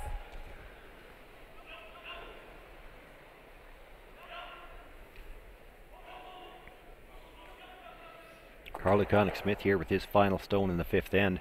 Not the situation you want as a skip. You're down 3 already and needs to make a really good little tap here just to hold them to a steal of 1. No chance to score here. And this is a long ways out there yet. He's got to get to the nose of that stone. He's got some pretty stiff weight too. He's back 12 back line anyway. He had to have weight to move it, but you got to get the line first, and it'll slide through, and it looks like it's going to be a steal of 4. Just 4. Scott Bitts will jump out to a 9-2 lead after the 5th end. Kim Hodson has made her way down to ice level, and see if we can catch a word here with Scott. He's with Kim now. Kim? And I have so many questions, I don't even know where to start. We just don't have enough time though, so we should probably cut it short. Okay, we'll just head straight to the patch. To the point. Yeah, to the patch. We could. First question, very aggressive start to the game. Is that your game plan? Well, I don't know. We honestly, this year, we haven't played much, and we just, I don't know, just sort of wherever things kind of roll kind of thing. Yeah, like honestly, we haven't played much this year. Relatively new squad. Rory just joined us, and we typically don't have much of a game plan. We're just kind of having a bit of fun, and the ice is so good though. It's hard not to be a little bit aggressive with it. So yeah, good. Speaking of changes, I noticed you added Dean Hickey as a coach. Does he come out at all when you call timeouts or anything, or does he have a certain function on the team? You'll have to ask Carl, because he coaches Carl's team. Typically, I curled with Hick a lot of years, and he has no function. So, and that's kind of where I was going with this, but I was wrong on that. See, and you threw me when you broke your broom. Now I didn't know what that was going to be my next question too, about broken brooms. And they just don't make them like they used to, do they? Exactly. All right, looks like you're going to keep on playing. So good luck to you. Thank you. We'll see you in the patch. We'll see you there. Saskatchewan Championship Curling is brought to you by SaskTel, Viterra, Service Equipment, White Ice and Eastside Paint and Wallpaper, Asham Curling Supplies, Jiffy Lube, CurlSask, and SaskTel Max.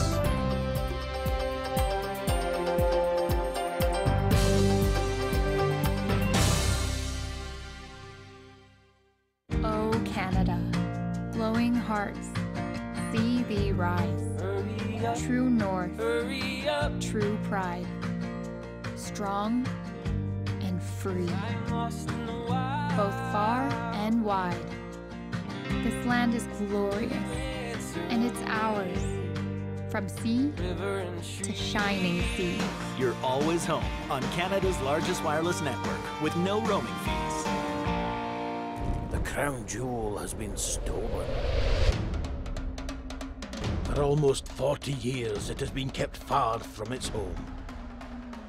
Saskatchewan, the time has come. So don your green and will your team back to glory. This Tim Hortons Briar, be there for history in the making. When you need to hurry, you can count on Team Jiffy Lube. With fast, warranty-approved service while you wait. Jiffy Lube, your oil change experts. Get on your game with Asham Curling Supplies. Customize your slide with the all-new Express Ultralight and Club Shoe, featuring the style, comfort, and performance you expect from Asham. Sweep the competition with our Pro Grip gloves and ultralight carbon fiber, composite, and fiberglass handles, plus World Curling Federation approved pads. Hey folks, I'm Arnold Ashman. For 39 years, our product has been satisfaction guaranteed or your money back. Asham Curling Supplies, online, in-store, and at your club. As Canada's grain industry leader, Viterra and its employees are connected to their communities across Western Canada. Through its community investment program, Viterra supports a wide variety of causes and initiatives, including those focused on sports and recreation that encourage teamwork, integrity, and high performance. These same values guide Viterra's employees when providing farm customers with trusted advice and quality service. Viterra is a proud sponsor of the Scotties Tournament of Hearts. White Ice, the ice paint people, set out to develop a very specific ice paint product that would satisfy the needs of the professional ice maker in both hockey and curling. White Ice was successfully formulated and tested, and distribution began in 1988 and has since expanded their line of products and services to meet the needs of today's professional ice makers. White Ice is distributed by Eastside Paint and Wallpaper in Saskatoon, who is also a signature Benjamin Moore paint dealer. White Ice and Eastside Paint and Wallpaper, defining the game.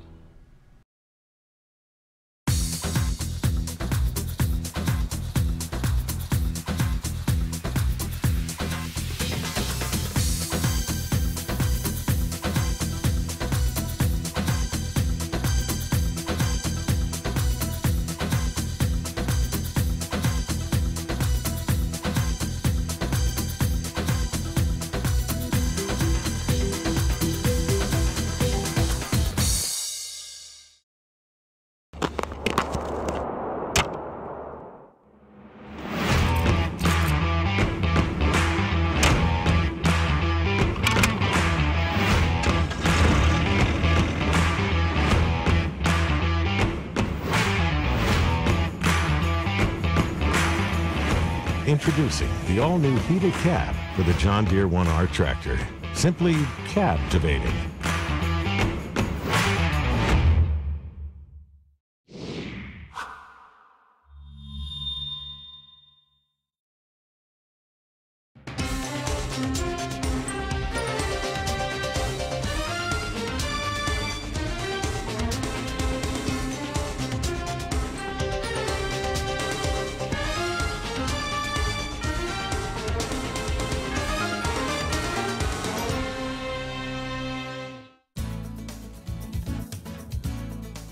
Welcome back, everyone. Once again, we'll update all of the scores here in Draw 2. Getting close to finishing up the 6th end here. Colton Flash attempting to hold a 2-ender, but Colton made a really nice draw in the 5th end. He froze to 3rd shot to prevent a possible 4-ender, and Braden Stewart was left with nothing more than just a gentle tap up for his 1 point. So we are tied 2-2, just about finishing up the 6th end. Well, in our feature sheet was a handshake after the 5th end. It was a steal of 4 for the Scott Bitts team, so make that a final score, 9-2, Bitts over Taconic Smith. Same thing too, getting close to wrapping up the 6th end, but in the 5th end, Randy Bryden, not knowing if he was sitting one or facing one, tried to chip in from the side of the 8-foot to the full 4-foot. Didn't get the roll far enough. With the measure, though, Randy did take a score of 1 point, and Brock Virtue, though, still holds the lead at 3-2, playing the 6th. And in the 5th end, it was a big 3 for our defending champion, Adam Casey. So that is a tied up ball game now, 4-4, playing the 6th end. And I think since our sheet was a handshake, we're moving over to sheet 3. We will now be featuring the Bryden Virtue game. Down to Skip's Rocks here in the 6th end. All 4 skip stones yet to be delivered. The draw that was just thrown slid a little bit deep, so it's 2nd shot. Randy Bryden, chance to draw a sit 2 right now. And a chance to bury this one. It's actually a good chance to perhaps set up a steal. Shot rock was open. Brock Virtue could have asked to make a play on that. If they make the hit and roll in behind cover, they would have been behind the tee line. So Randy in the hack, he has his teammates here, John Aston on the left, Malcolm Vanstone on the right, getting ready to sweep. Troy Robinson in the house, holding the broom, calling the line, looking to draw around these 2 tight center, just about center guards into the full 4. He's got a lot of room by the guard right now.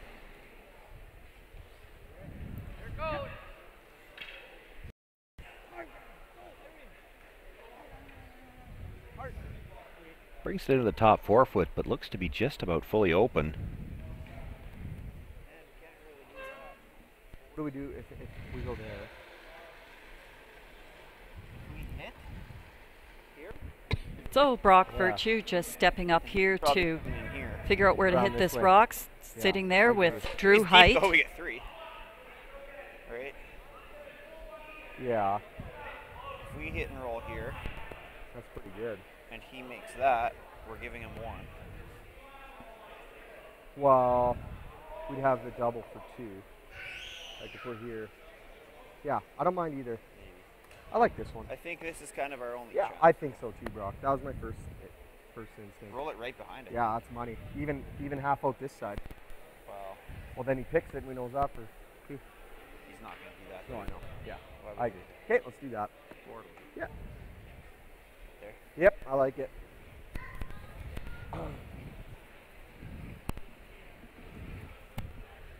So going to ignore the stone that Randy Bryden just delivered.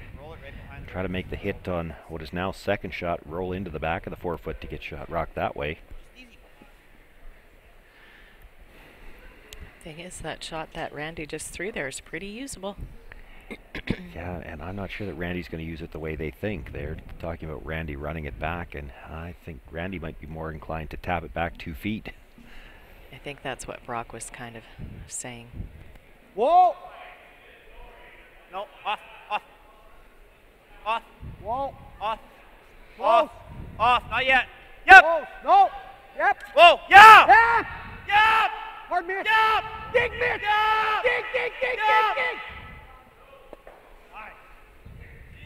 Might have been a little too thin. That's going to roll out into the open. Yeah, leaving the red in the top of the 4 shot rock. But I think it's going to be enough that if Randy does tap his back just a little bit, he's still only 3rd shot. So he's going to have to leave it there. Without jamming it onto something. Randy's looking to come around wide on the out turn and sit 2. Yeah. Got to be careful not to leave a double.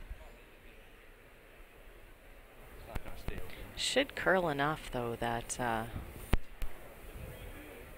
Any double would jam on that back yellow. Troy still taking a look at any other option, but settling on this out-turn draw. And you can tell by the ice, like this broom is nearly out to the edge of the 12. We've had really great curl on this sheet of ice. Yeah, as Ashley Howard said, and even Scott Bitts said, and I think every curler out there has said, the ice has been fantastic. Everything can be done. So it's going to make for a weekend of fantastic curling.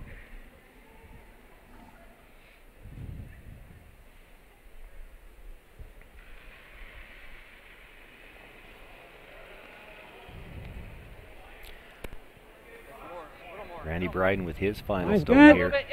Trailing by a score of 3-2. Yep. Where is it? Has a chance here to set up a steal. Yep. Yep. Yes. Hard line. Got to get by, though. Hard line.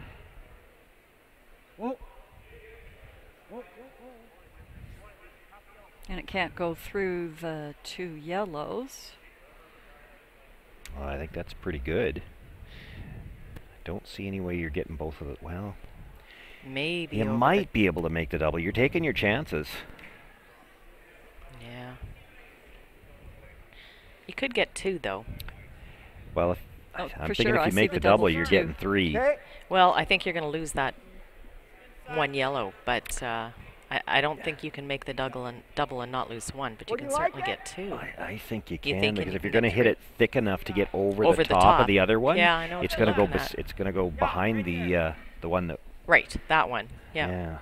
Oh, Brock didn't take any time on this shot, though. They know exactly where they want to hit this. There really aren't a lot of options. Well, no, your only other choice is draw to the 4-foot for 1.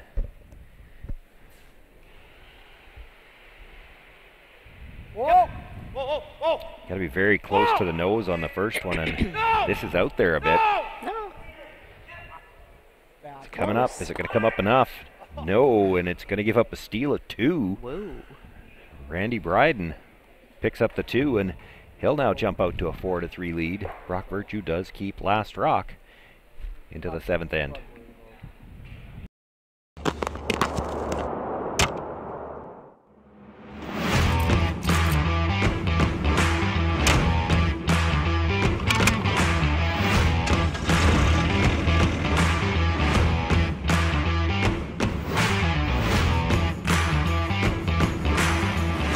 Introducing the all-new heated cab for the John Deere 1R tractor. Simply captivating.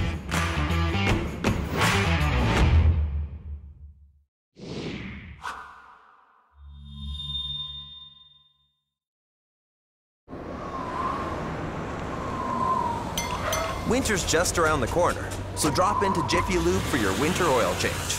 No appointment necessary. Jiffy Lube. Be wise, winterize. I think Curling Day in Saskatchewan is a great thing because it's our provincial sport, and everyone in Saskatchewan should get out and try curling 1 day a year at least. We love it. It's great that everybody wants to participate in this great game. It's taken us all over probably Western Canada and beyond. It's tremendous. It is a great, great sport, and it provides so much opportunity for youth, for everybody up and down the age spectrum. And it's just so great to get out and enjoy yourself with your comrades. You know, it's curling has been part of my life for, since I've grown up. My family played, sisters, brothers, parents. I met a lot of people with curling, and just having that established as a sport that gets its own day kind of special. Curling's been very good to me, and I appreciate the game.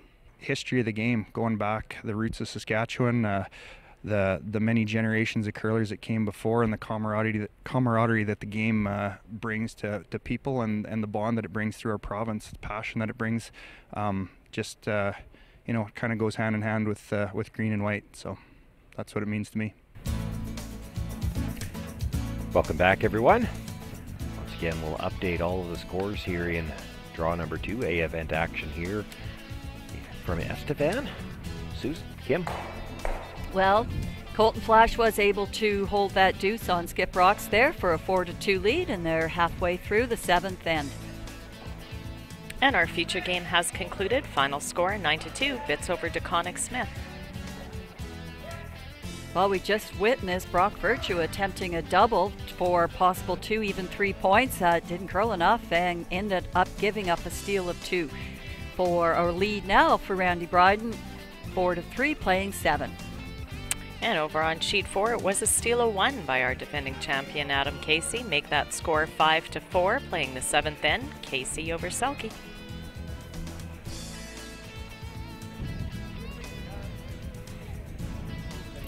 You know, Randy Bryden with his final stone was trying to draw to set up the steal.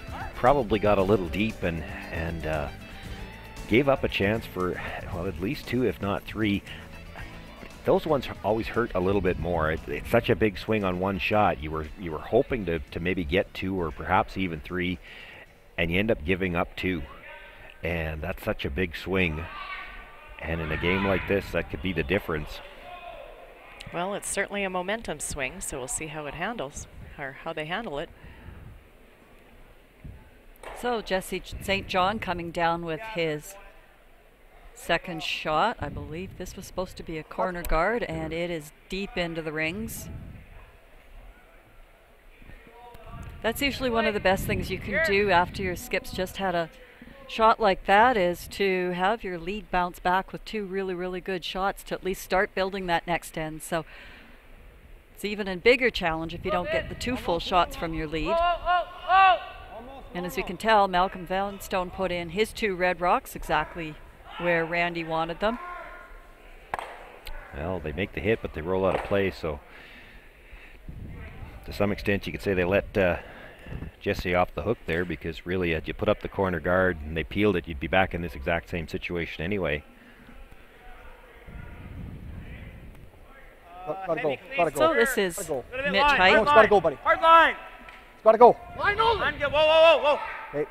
Line only. Whoa. Okay, we're good. T line. T plus. T plus. Yep. Whoa. T plus. This line. T plus. Finish. Can't. Finish. Go on it. Yep. Shot, Mitch. Good judge, Jeff. Yeah. Taps that stone back just a little bit, but it is still the red stone belonging to Randy Bryden, sitting shot at the back of the button. Problem at the top of the forefoot, though, creating some problems for him.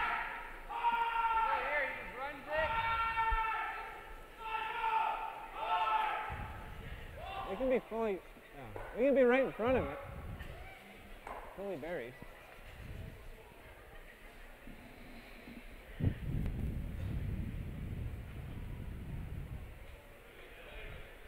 So John Aston looking to follow that shot down of Mitch. Yep. 5, 6, 6, 7. So they're calling T-line. They think it's right in there.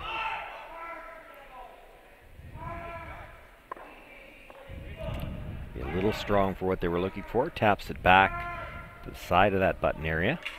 So it's now the Virtue Stone sitting shot rock.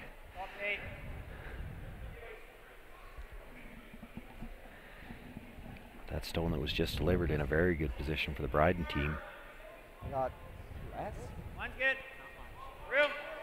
Whoa. We're all there. We're all there. Back. T line. T. Oh, T. Off. T line. T line. T plus. Yeah. And another one just a little stronger than what they had in mind. Taps it onto the yellow, and now the red is shot rock at the top of the button area, and 2 stones behind it, making it very difficult to remove. Exactly. Randy Bryden maybe thinking maybe we should stop throwing rocks in here. It's every time somebody throws one in here, we tap the other team in. Yeah. I'm a little tentative to say this because I screwed up on the coach of Dean Hickey and which team he was coaching on, but I'm pretty sure Height is coaching Virtue here, but I'm watching Brad pace back there and look around. He's walked over to the water cooler now.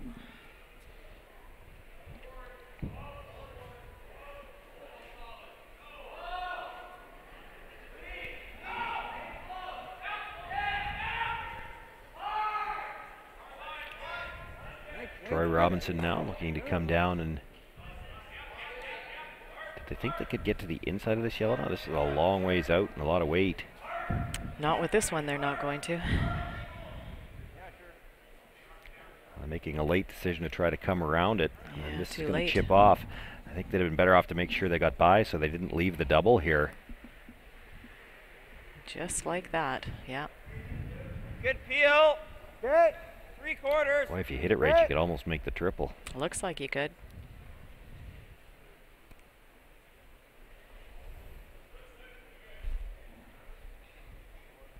Yeah, I'm not sure why they didn't jump on the sweep on that and make sure they get by it. That you're better off if that goes through. Yeah. Whoa. Anywhere but there. So Drew Yep. Height Yep. throwing some big Yep. heat here. Whoa, whoa, whoa, whoa. Makes the hit, jumps the shooter across, does catch that stone out of the top of the button, pushes it into the 8, and it is now Virtue sitting shot for sure. Hard Yeah, to I'm tell not who's sure second. who's second. But setting up pretty nicely with those rocks in front there, though, for Virtue. And Bryden's looking at a shot on the yellow. I'm looking at coming off the red that was just pushed out in the open. That's maybe your best chance to get back into that button area. Hard to imagine this yellow going by that stone. Well, it's going right into it, I think. I think so, too.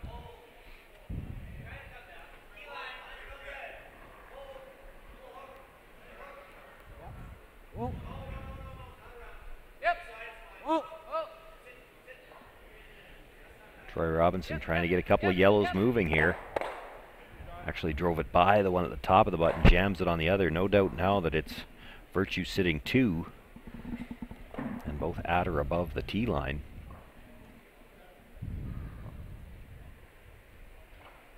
All right in the pocket, I think. Top button. Going to switch the turn up here, though, and come with the out turn.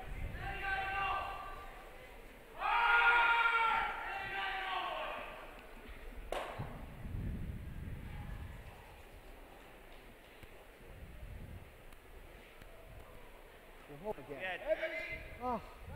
Whoa then. Whoa. No. Back 12. No. Right out of his hand, they're calling this as No. heavy. Line's good. Not a lot of rotation. Yep. Yep. Gotta go, Mitch. Gotta go, Mitch. That's what saved it on this one, was able to catch that big curl with. Well, it's still going to be heavy. Yeah, but taps the yellow through the 4-foot. So just sitting the 2 yet.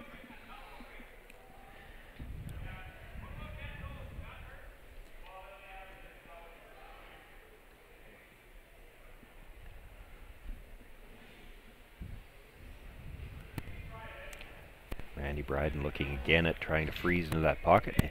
You know, this is almost, he's still looking at a setup shot here because I think even if he makes the freeze, he's still only third shot. Yep, exactly. Still leaves him sitting 2. But you will have the short run on the rock at the top of the 12-foot. And if you're in between these 2 yellows at all, you run the red onto the red, kills them both the yellows. Got to make this freeze first.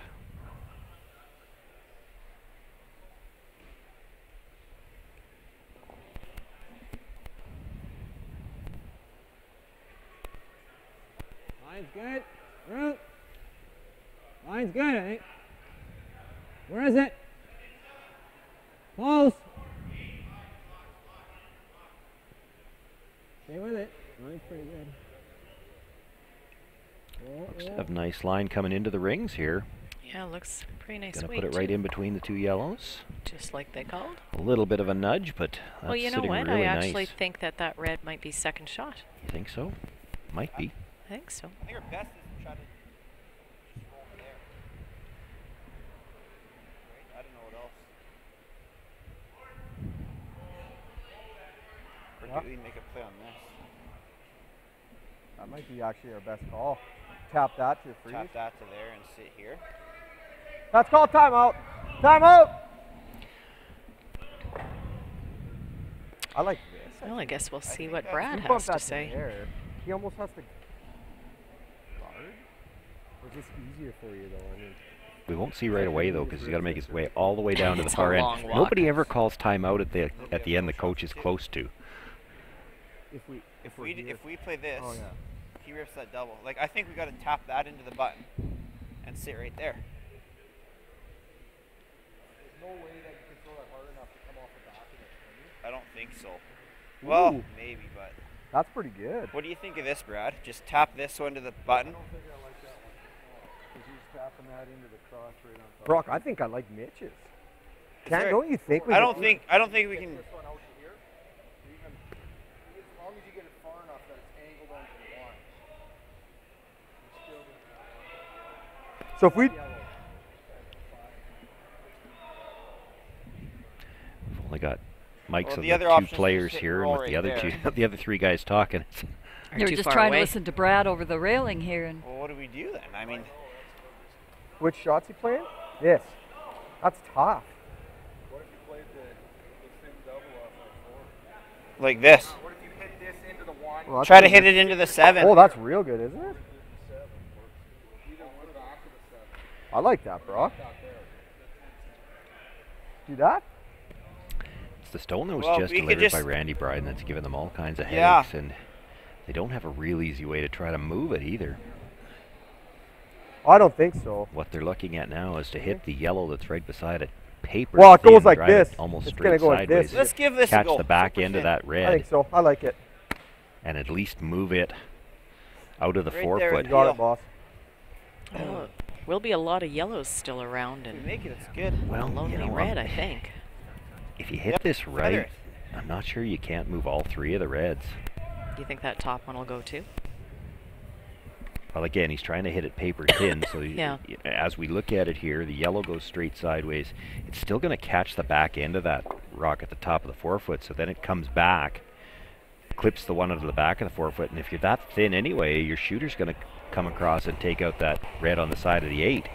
But, you know, you're flirting with not hitting it at all to play this shot.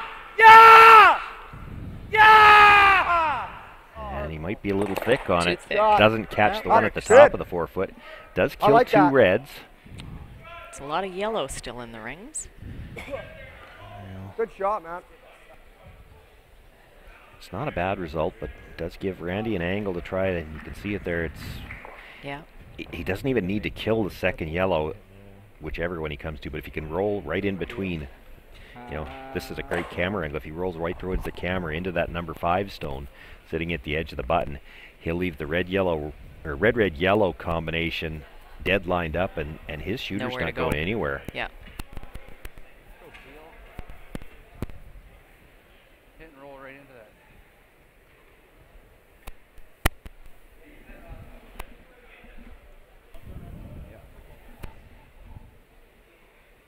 There's almost no bad result for him here. If you're a little thin on the first one, you make the double off the one at the back of the 4 foot, and again, Virtue's going to have a hard time scoring the second point. The only thing you don't want to do, I guess, hit this too thick and not get over there.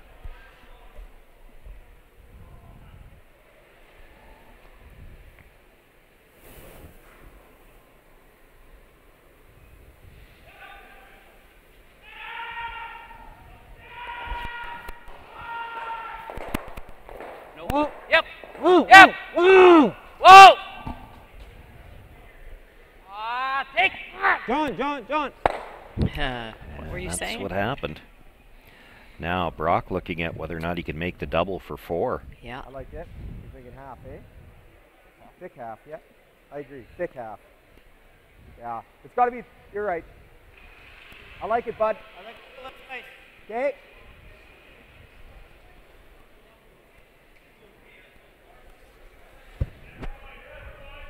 Boy, I'm looking at that angle and thinking, I don't know if thick half's the way I'd be going. You want to hit the back end The of that back second side one. of that. Yeah. Great camera work.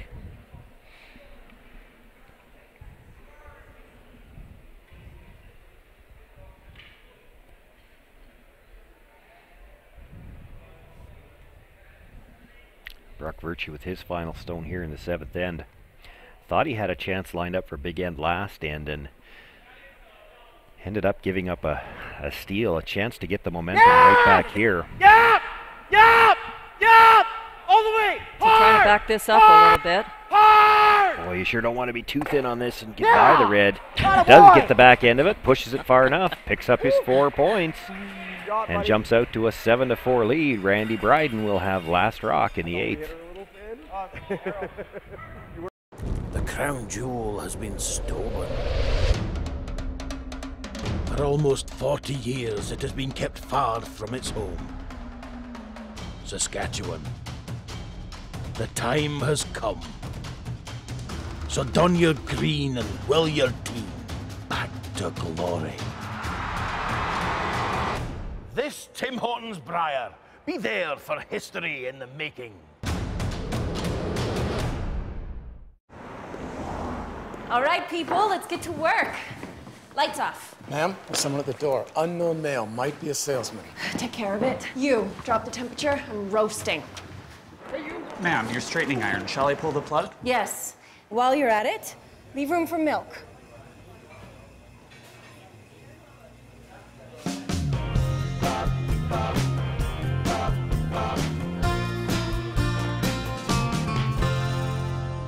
Get on your game with Asham Curling Supplies. Customize your slide with the all-new Express Ultralight and Club Shoe, featuring the style, comfort, and performance you expect from Asham.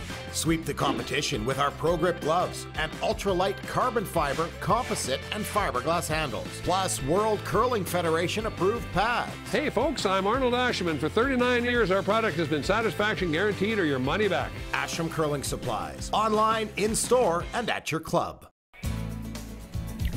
Welcome back, everyone. Once again, we'll update all the scores here in this draw number 2. Susan, Kim. In the 7th end, Braden Stewart was trying basically a nose-hit double for his 2 points, but he jammed the back shot and just got the 1 point, and Colton Flash takes that 4-3 lead into the 8th. And it is a final score on sheet 2. They shook hands after the 5th end. Scott Bitts 9 over DeConnick Smith 2. Well, we just saw Brock Virtue make that great big weight double, fin double for the 4 points, and a commanding 3-point lead now for the 8th end at 7-4. And over on sheet 4, it was a open draw for 2. Had to hit the 8-foot for Selke. Make that score now 6-5 for Selke over Casey, playing the 8th end. Well, big momentum swings here, back-to-back ends. Yeah. Missed opportunity in the 6th for Brock Virtue. Made no mistake in 7, picks up the big 4-ender, and now has a commanding lead. Yeah, you certainly feel better if you're going to give up a steal of 2, if you can answer back with 4. We were just talking about momentum swings and how do you recover from a 6th end. Well, there you get go. 4. Get 4. Solves Yeah. that problem. Pretty simple. Where are we going? What? But again, from the Randy Bryden perspective, that end got very messy very quickly after they just had stolen that 2 points to take that lead. That if you go back and dissect that game, you might have been playing that, clearing things out there a little earlier.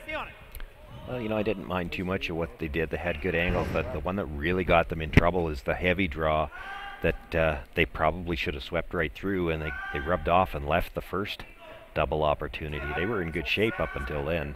Well, and then, you know, Drew came back and his next shot was heavy, so there was still another opportunity.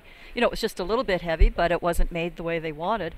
And so there was still an opportunity there for the Bryden team to sort of get out of that mess. But again, now they're into that draw situation, and they, to me, I don't know, they were hitting when I thought they should draw, and they should draw when they thought they should hit, so I was confused. Well, and the one thing that Randy couldn't do was he had to roll in with his, was that his first? And he knows that. Yeah. Last stone he had to, you know, if he hits it thin, he gets a double at least. Yeah, exactly. Would have been a different ball game. Yes, yes, yes. You look yes. really tight to me. Gotta go hard. Hard. Hard. Whoa, whoa. Yep, yep, yep. Yep, yep. Mitch Height comes by the corner guard and makes the hit on that stone at the back 8-foot. Rolls a little bit towards the middle, and that's important because, boy, if you stayed right there behind the tee line, that's a rock almost behind the, well, a piece behind the corner guard anyway, and behind the tee line. Yeah, very usable. They're still going to play the freeze.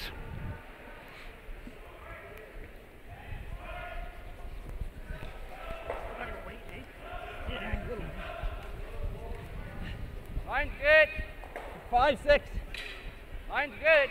6, 7. Randy Bryden being a few points down, you always know that he's going to try to generate something. So he'll use any rocks you leave him.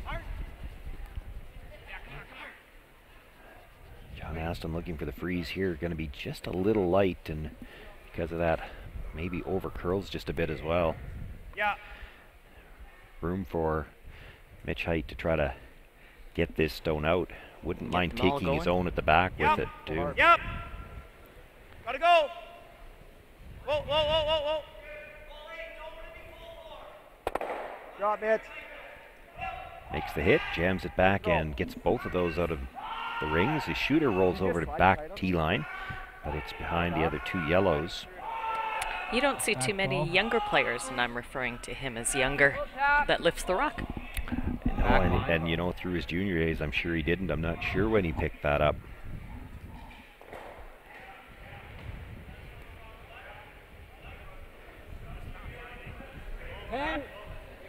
So still some yellow rocks here to work with for some backing. So switching tactics here and playing the wide in turn draw kind of a tap. Trying to get to the face at least of this top 8 foot, and it's chipping off. Here Randy telling them the throw was nice, so they obviously didn't get the curl there they were expecting. Yeah. Certainly that looks like the weight they would have been looking for. He tapped it to a great spot. He's got a pocket forming back there. Yeah. Randy reminds me a little of his dad. I remember his dad always being so positive about everything. Well, my favorite story about his dad, playing against his dad one time in Swift Current, and his team would have been into their seniors by that time.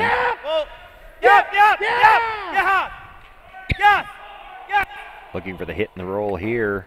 Makes the hit, does come across, just rubs off that stone, and that's enough to kick it up forward into the front of the corner of the button. Gary is throwing a draw against this one end. We've got him forced, so he's got to draw for the single point, and as soon as he lets go, he starts saying, whoa guys, it's heavy, I'm sure it's heavy, it looks heavy, and it goes all the way down, stops right on the button, of course. And I said, why there, what are you worried about? It was good all the way down. And he said, oh yeah, but you got to tell those guys that or they'll sweep it right through. You could throw this.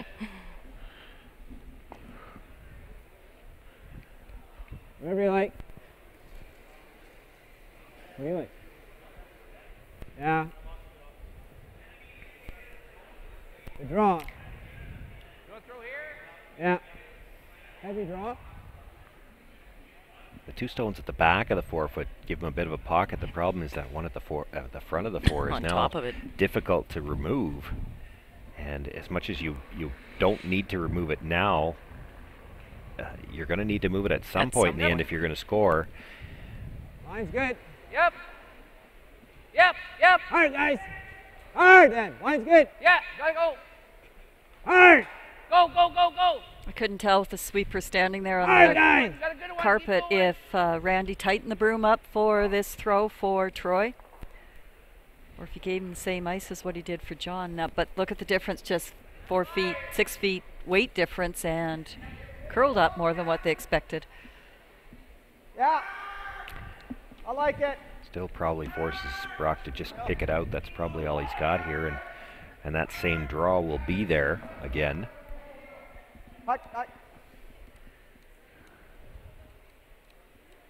Let's throw peel, try to hit it thick and do that. If we go out, it's fine. Yeah, sure.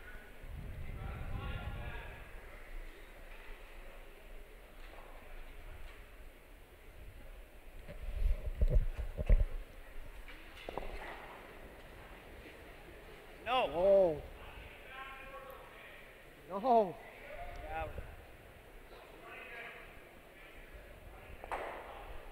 Well, makes the hit a little thinner than they had in mind. I think they were trying to come off the back end of the other yellow. Just avoids his own stone at the top of the 4 foot and rolls out of play.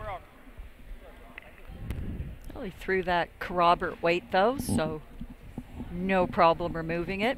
All those guys can throw big weight. The Heights are all well known for it.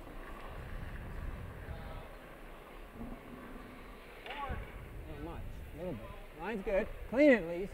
Line's good. Rope. Won't rope. Line's good.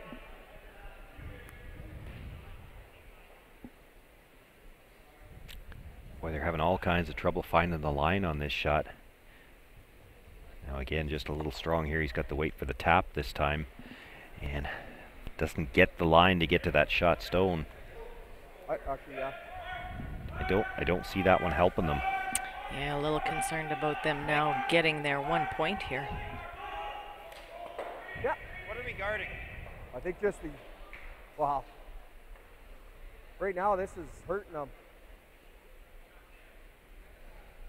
Do you want to guard this draw? Timeout! Oh, going through their timeouts. This is their second one now.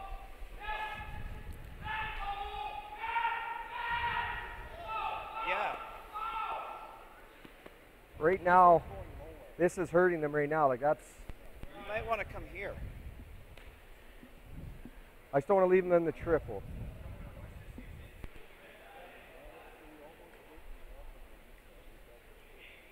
Like I was going to throw a guard, but I don't know what to guard. So what? So we should guard this. So let's put a rock right here. I think so. Yeah. That should cross that bar. I think so. In case anybody's looking at this thinking, well, Randy will agree. still have Where the we're outturned trying to draw go to the here, pin right?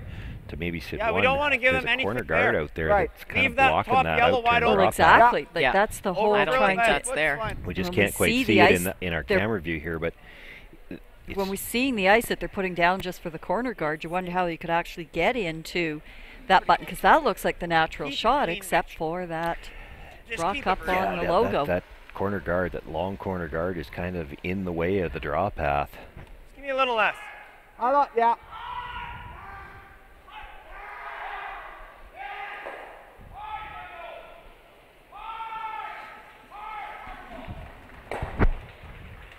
It's all good. Right here, boys. Line's good. Got a curl. Whoa. Got a curl. Line's I good. think get off it. Line's good. Got a curl a mile. No, line's perfect. Go, Jesse. Yeah, I got to finish a bit. Got to finish, Jess. Go, yeah, buddy. you got to finish a lot, actually. All the way, all the way, all the way, all the way, all the way. Keep going. Go, go, go, go, go, go, go, go, go. More. That's good, sweet. So just as that rock was coming in, we saw that tall or that high red corner guard that we think is blocking the way for the outturned draw to that button. I'm fairly certain it is. Randy might have no choice here but to try to double those two at the top, the one that was just thrown and the one at the top 12 foot, just to try to open up some kind of a path to get in for one. So that he even has a shot at the end for one, yep. He's looking at, can you hit that hard enough to drive it straight sideways?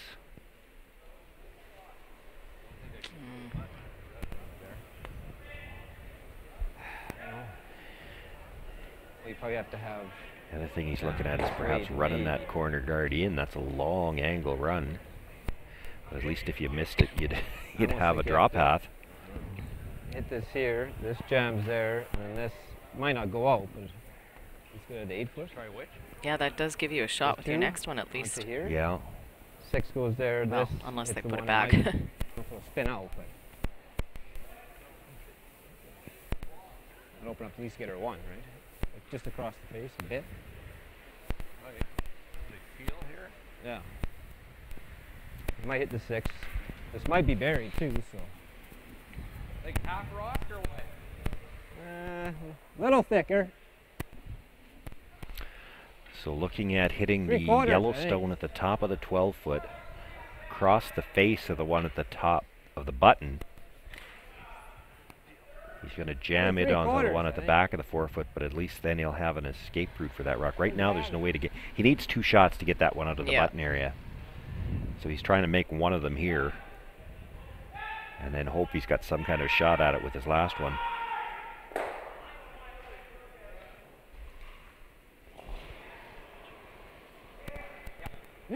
Hard. Hard. Hard. Whoa, whoa. He's got to be close. Makes the hit.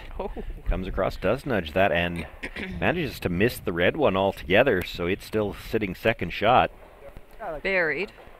And we know they're having a little bit of trouble coming around that intern side, so Brock is just opting to ignore that and get a guard up here. Same weight. Yeah. Just touch the center line, eh? Yeah, same weight's great. Give us some weight. All we gotta do. Sometimes, too, you just have to go into shutdown mode. He's got a beautiful rock here on the button. And, you know, even the scoreboard says you're up 3 points, but this is a really good chance to slam a door here. And sometimes those are the hard decisions to learn. You know, when do you make this kind of a call? Well, I thought they called it rather quickly, to be honest. Stay down, stay down! It's not just a matter of throwing the guard. You throw the perfect guard here, and what you're going to force is Randy Bryden's going to have to play the angle raise for 2. Touch center! Just touch center. It's over curling. Just touch center. You could bring this in tight enough that that shot's not even there. You could take them But both. they didn't even look at it. Yeah. And yeah, I mean, you're not going to make that shot every day, but when you don't have any other choice, it makes it a little easier. You didn't have to let him play it now. That guard's awfully high. Having said that, they've got the come around tap here. I think this guard over curled. That does not look like a lot of ice for it, though. Well, we haven't seen this sheet as much as it wouldn't probably be enough on our sheet. Sheet 2, I should say.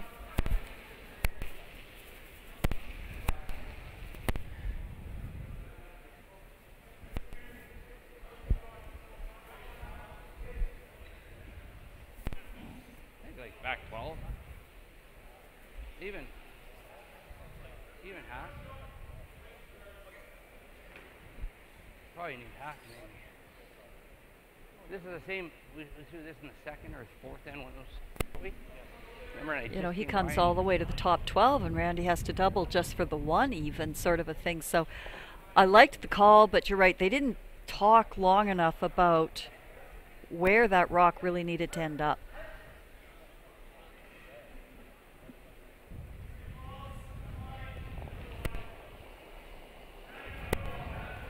Randy Bryden with his final stone here, needing to make a delicate little tap back, but might be able to put that two. Gonna have to go to get it by the front one.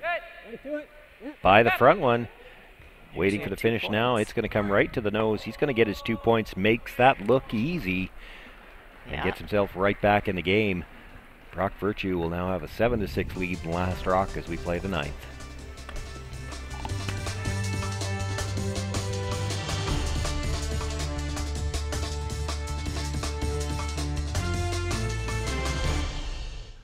White Ice, the ice paint people, set out to develop a very specific ice paint product that would satisfy the needs of the professional ice maker in both hockey and curling.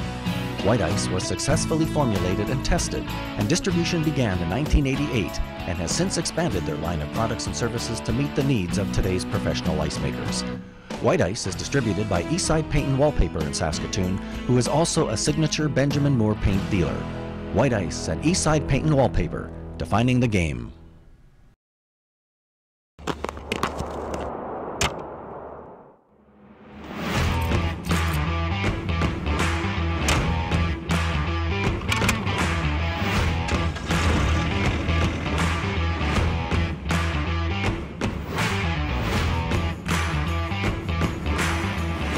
Introducing the all-new heated cab for the John Deere 1R tractor. Simply captivating.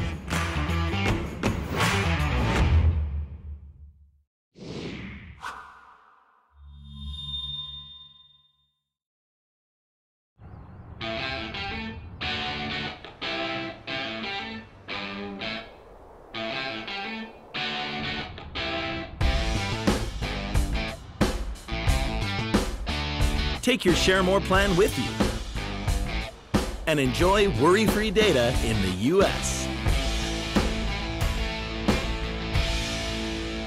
The all-new Share More Canada and U.S. plan, now available from SaskTel.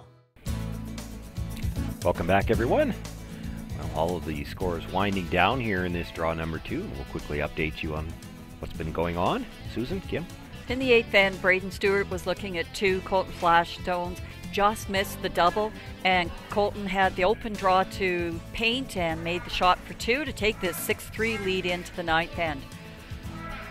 And it was a handshake after 5 on our feature game, 9-2, Bits over DeConnick Smith.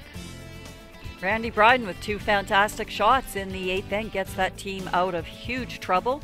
But Brock Virtue still maintains a 1-point lead now, playing the 9th end with Hammer at 7-6. And over here in the 8th end, Adam Casey had a draw to the 4-foot for his 3 points. Didn't quite make that, only got 2, so the score here now is 7-6 for Casey over Selke, playing 9.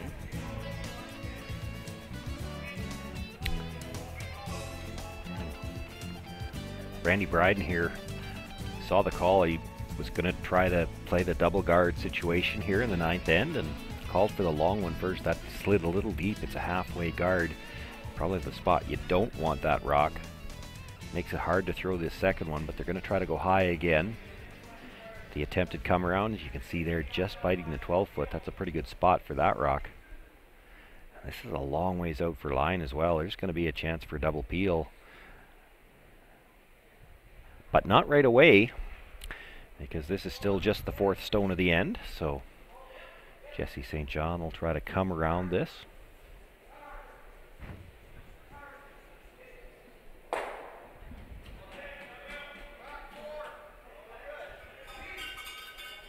Well, it is set up for the double peel, but it certainly keeps the Virtue team away from trying any kind of a tick on the center line. So that does play into Randy's favor right about now. Anytime you leave your rocks up front, you're happy with that. Boy, we just don't see the rotation. Like, you know, when you watch the Scotties on TV and all the big spins that we see on the rocks, that rock I don't think had 2 turns on it the whole way down. And this ice is allowing that to happen. Still got some big, huge curl, but that would be interesting to watch that on the Scotties ice that we've been watching on TV, where that rock would have ended up. And again, we talk about preparing our athletes for the national competitions, and getting more rotation on your rocks does seem to be the #1 lesson that so many people have to work on.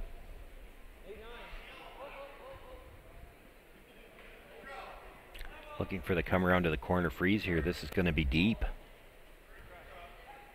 Slides through the back of the 8-foot, sits full 12. It is second shot, but that gives a chance for the Virtue team to play that double peel. Yeah, 2/3 is ideal.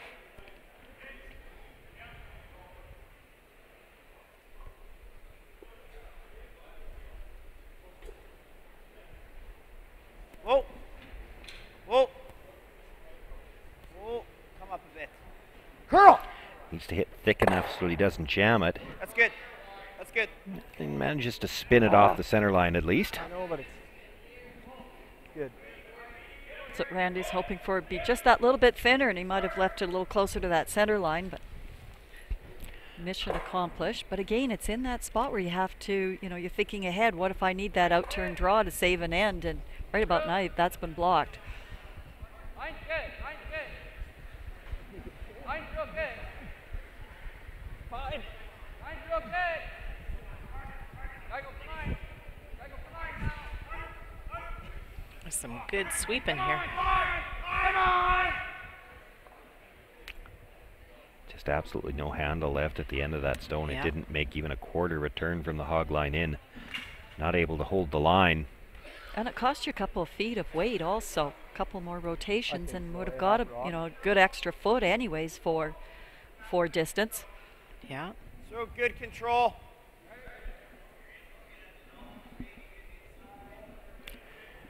Now, if you're the Bryden team, though, you're perhaps happy to see the Virtue team playing their own onto this, because if they ever lose their own stone here and it gets down to just the one, that little troublesome rock at the back 12-foot might be the one that gets you the force here. Oh. Well, that one at the back 12-foot won't get you the force now, but doesn't do anything with the angles at the front. At this point in time, you certainly can't be looking to steal if you're Randy Bryden. It doesn't look like it's setting up for that, but you take a force right now. Well, last end it certainly wasn't setting up for him to take 2, so, you know, we get a lot of surprises here at the end of each of these ends.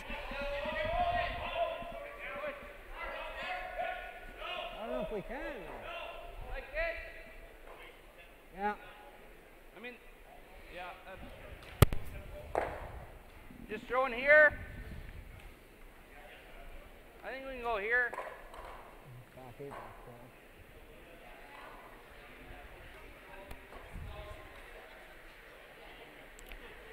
Troy Robinson will look to tap this red stone up. Tap it to a freeze and keep the shooter in the ring somewhere.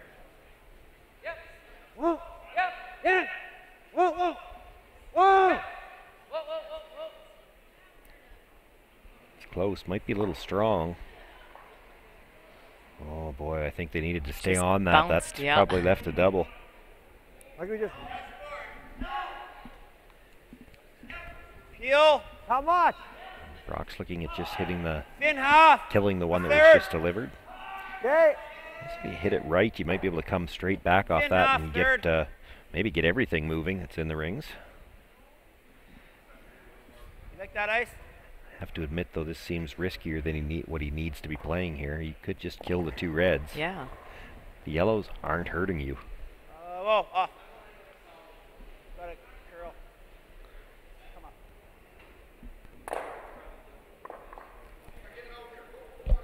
Well, that changes things. Yeah. I don't know if it changes the better or worse. There is a pocket at the top of that 4-foot now. Surprised Randy's not looking at coming to sit right there. I think he's wondering if they can hit and roll across to get there. To get to the, yeah. We got to hit and roll here.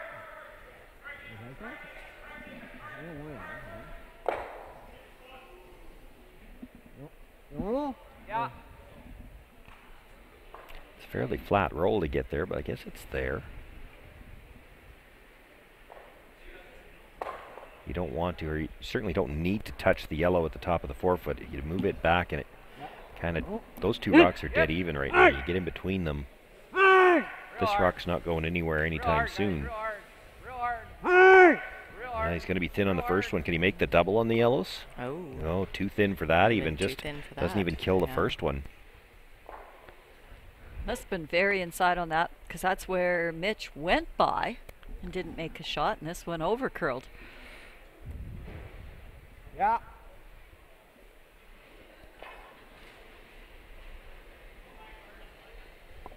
And you know, how many times have we talked about this? You get a team in the ninth end Maybe just board. needing to play for the Nice force, board. and they play so hard for the force, they might force them to 3. 3. Yeah, it's looking that way.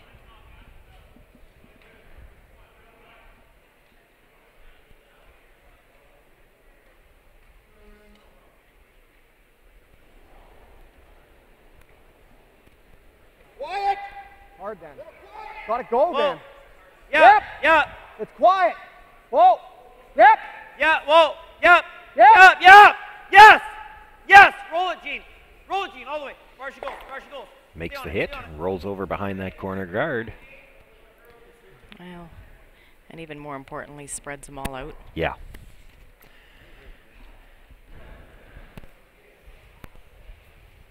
So Randy Bryden going to look to draw down corner freeze on the one that just rolled over there now. Really, you're just thinking about trying to hold him to 2. 2, which is pretty desperate, which puts you to 3 down. Yeah. Coming home.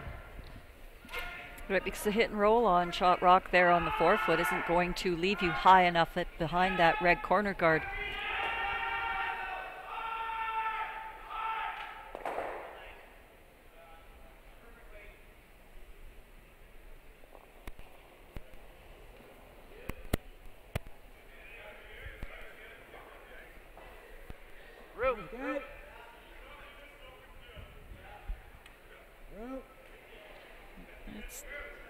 Waits firm. Nothing out of the sweepers so far. He's got a ton of room by the corner guard.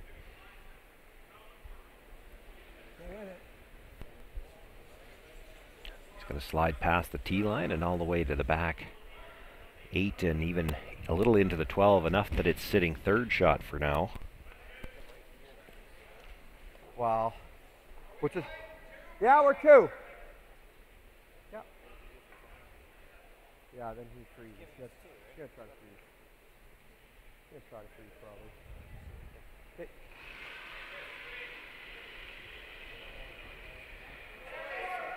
Yep. So Brock electing to follow him down. Set 3. Which I think will help Randy. Yeah, if Brock you decide gets in holding him there. to 2 is good enough. Yeah, if that's sort of their salvage plan right now. Yeah, you don't actually. Yeah, if we freeze it, they can never freeze for shot. Yeah, they're not going to freeze for shot. They're going to play the hit and roll over for shot, sitting in front of you, and you're going to get forced. Maybe. Yeah. Yeah, a little more. Okay.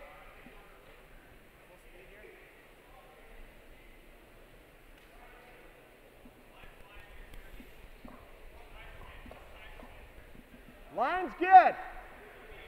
Make sure it's behind the tee. Back 8. Back tee. Back 8 is what you want. Back tee. Got to curl. It's not on the red. Back 4. Not on the red. You don't have backing. Make sure Not it's on the here red. though. Back it will 4. be though. It will be. Your line's good. Whoa. Freeze it. Whoa, whoa, you can roll. Whoa. You Go can roll if bounce. you like. Go Right bounce. to it though. Go bounce. Right to it. Right to it. Right to it. Every inch. Every inch. Attaboy. I just didn't want to be able to freeze the shot. That's real good.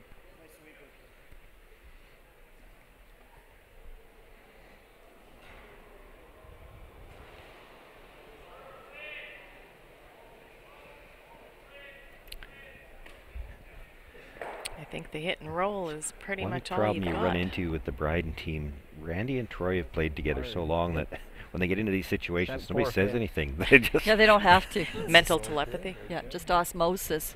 To the side of it? Just here.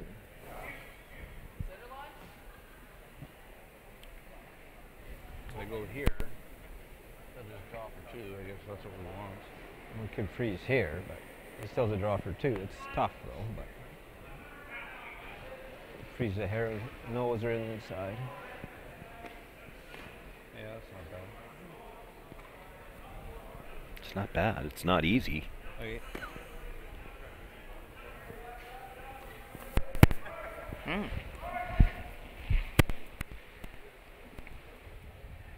So if you can catch the top corner of that, hoping any hit on it would You got jam more on than the that corner. side. You got to almost be 3/4 on.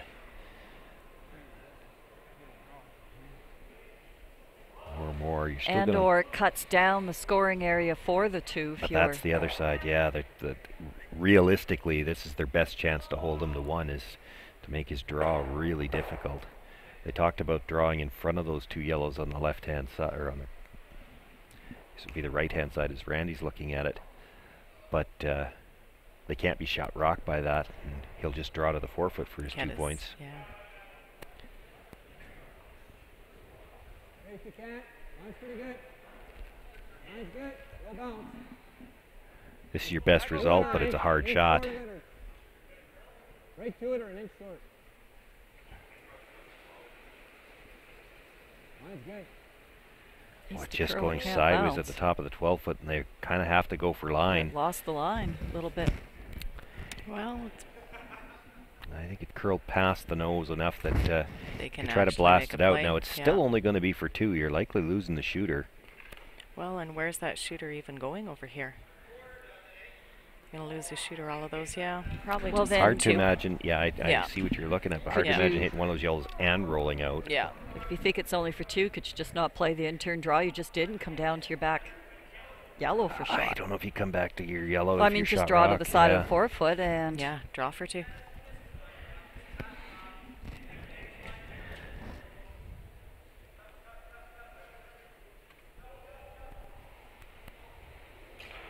Whoa. Yep. Whoa. Whoa. Whoa. Clean. little flip back Whoa, on whoa. that release. That's why Drew Could was you ever yelling, just whoa. pick it clean and Yeah, get I a was pile? like like that. Like that? For And 3. that's for 3. There you go. And boy, handshakes. if he touches the one on the way I by, didn't see it that one. might have been for 4 or 5. Yeah. So picks up the 3 and I can't believe you hollered hard out of your hand. I was like, hard? Yeah, 'cause he did flip it back. He's lucky to hit it, and it turns out better than what he called. still haven't seen. I think the Bryden team is discussing whether or not to keep playing or not. Nope. And they decided it's time to shake hands. So We've got our second final here in this evening draw. Brock Virtue picks up the win over Randy Bryden. He'll move on in the A event. Randy drops to the B. And we'll be back after this break to keep you up to date on the final two games here in this evening draw.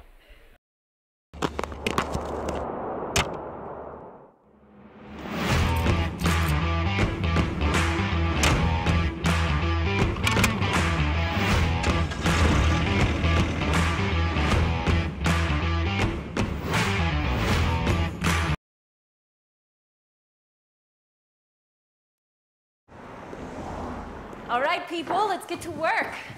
Lights off. Ma'am, there's someone at the door. Unknown male, might be a salesman. Take care of it. You, drop the temperature. I'm roasting. Ma'am, your straightening iron. Shall I pull the plug? Yes. While you're at it, leave room for milk.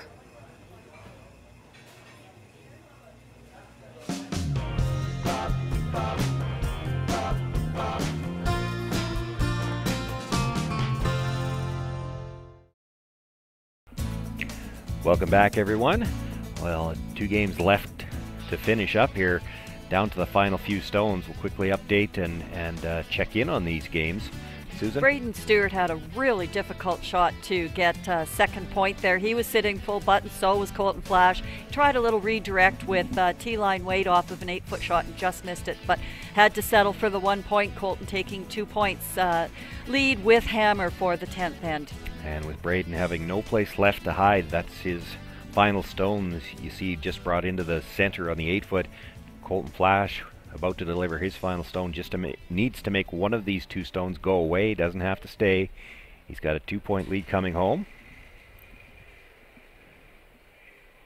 So no panic or anything, just a good hard clean. And for good measure, he might make the double here. Oh no, just a little thin on the second one, so it'll be a steal of 1, but Colton Flash picks up the 6-5 victory there to move on in the A event. Braden Stewart will drop down to the B. Well, that Braden Stewart pushed Colton's team that whole night long. The young junior players, 3 of them were in juniors this year, made them work every end for every point. So well done for the Braden Stewart team. Good showing for their first game. Over on sheet 2, which was our feature game, that ended quite a while ago. Score 9-2, Bits over DeConnick Smith. And we saw that great takeout shot there by Brock, and they picked up 3 points, and with a 4-point deficit, the Bryden team shook hands. We have a final score of 10 to 6. Late in the day, having trouble adding. That's a lot to add, though. And after we all are those zeros. Yeah, we are going over to sheet 4. There's just Skip Rocks left here. And it is a tie ball game with Adam Casey having the last rock. Center is open. It is Daniel Selke about to deliver his first stone here. Sitting 2 right now. Corner guard to work with here.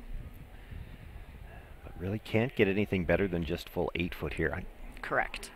You know, he's already sitting 2. I'm almost surprised he isn't throwing a center guard here. Yeah. I'm sure Adam Casey's happy he's not throwing a center guard. Yeah. Well, I mean, I grant you that you expect Adam Casey will make the peel anyway, but you know, your 2 choices to try to steal are you sit 2 or you try to get something buried around and the middle. You're already sitting 2. Yep. So what good does it do you to come around another corner guard? I mean, you're still leaving him the draw to the middle.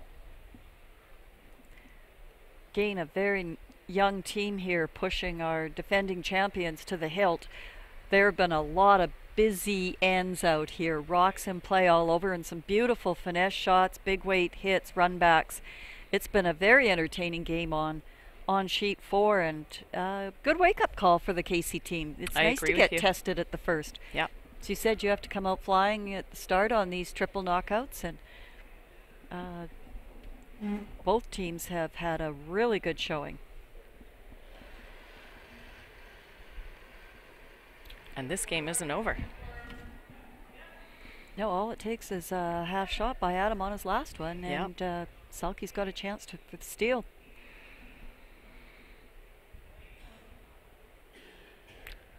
Casey with his first one looking to make the gentle hit on that and wanted to keep his shooter in play. Does that. It's in the 4-foot.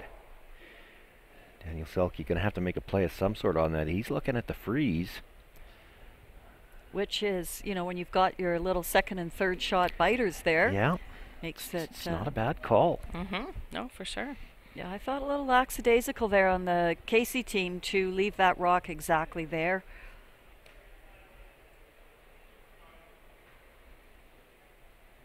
There you see the amount of ice and the amount of curl there is on this. So Jake Ripplinger there on the side in the yellow shirt. Daniel Selke settling in.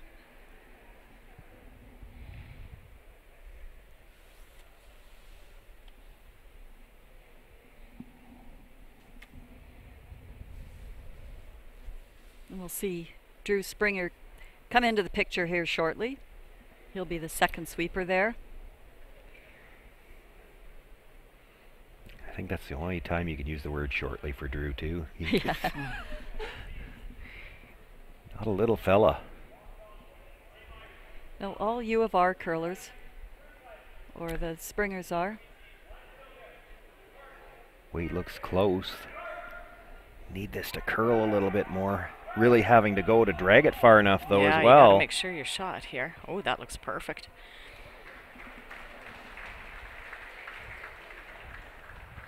That's a really good spot because it's right in between the area where do you try to pick it clean or do you just try to make the double and stay there? Because dead jam and yellow stays for shot. Yeah, exactly. Well, and you know, if you make the double and roll out, that's not so good. That's not good either. Yeah. And that's definitely there.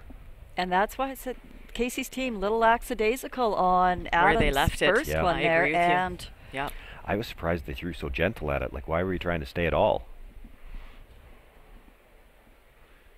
Timeout. I'm going to call timeout. They did bring a coach with them. Jeff Chambers is here. Now, we can't see the time clocks. They're right directly in front of us facing the other way. So part of the issue here might have been, given that this is the last game out there, they might be a little tight for time, too. Jeff Chambers, we remember last year, was the 5th player for Adam Casey, and we did see him play a game when Dustin Kidby went down with that shoulder injury. This year, Jeff along in the coaching role. You know, I think, and we don't have mics on these players, but really the two choices he's got is you throw peel weight, and it's got to be peel. You hit the yellow on the nose, you get rid of both of them, but you stay for shot. But if you don't throw peel, you might not get the yellow out. Out, yeah. And I think that's with the that call. broom, that's what they're playing. Yeah. And there's not much of that button to draw to. Yeah, he did tap the ice I to saw look at that, but that's just a real, you know, that's the hardest shot you got left, so I don't think you play it. He missed that shot in the 8th end too. That draw for 3 that they had was in that exact same outturn spot. So I'm sure that's weighing in the back of his mind also. He's probably wishing right now he made it too, because would have been a big I'm point. sure he was missing then he made it. So a big shot here for our defending provincial champion.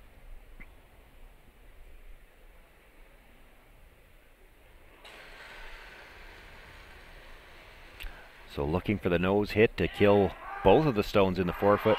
Leave his shooter for shot rock. Cannot afford to curl past the nose.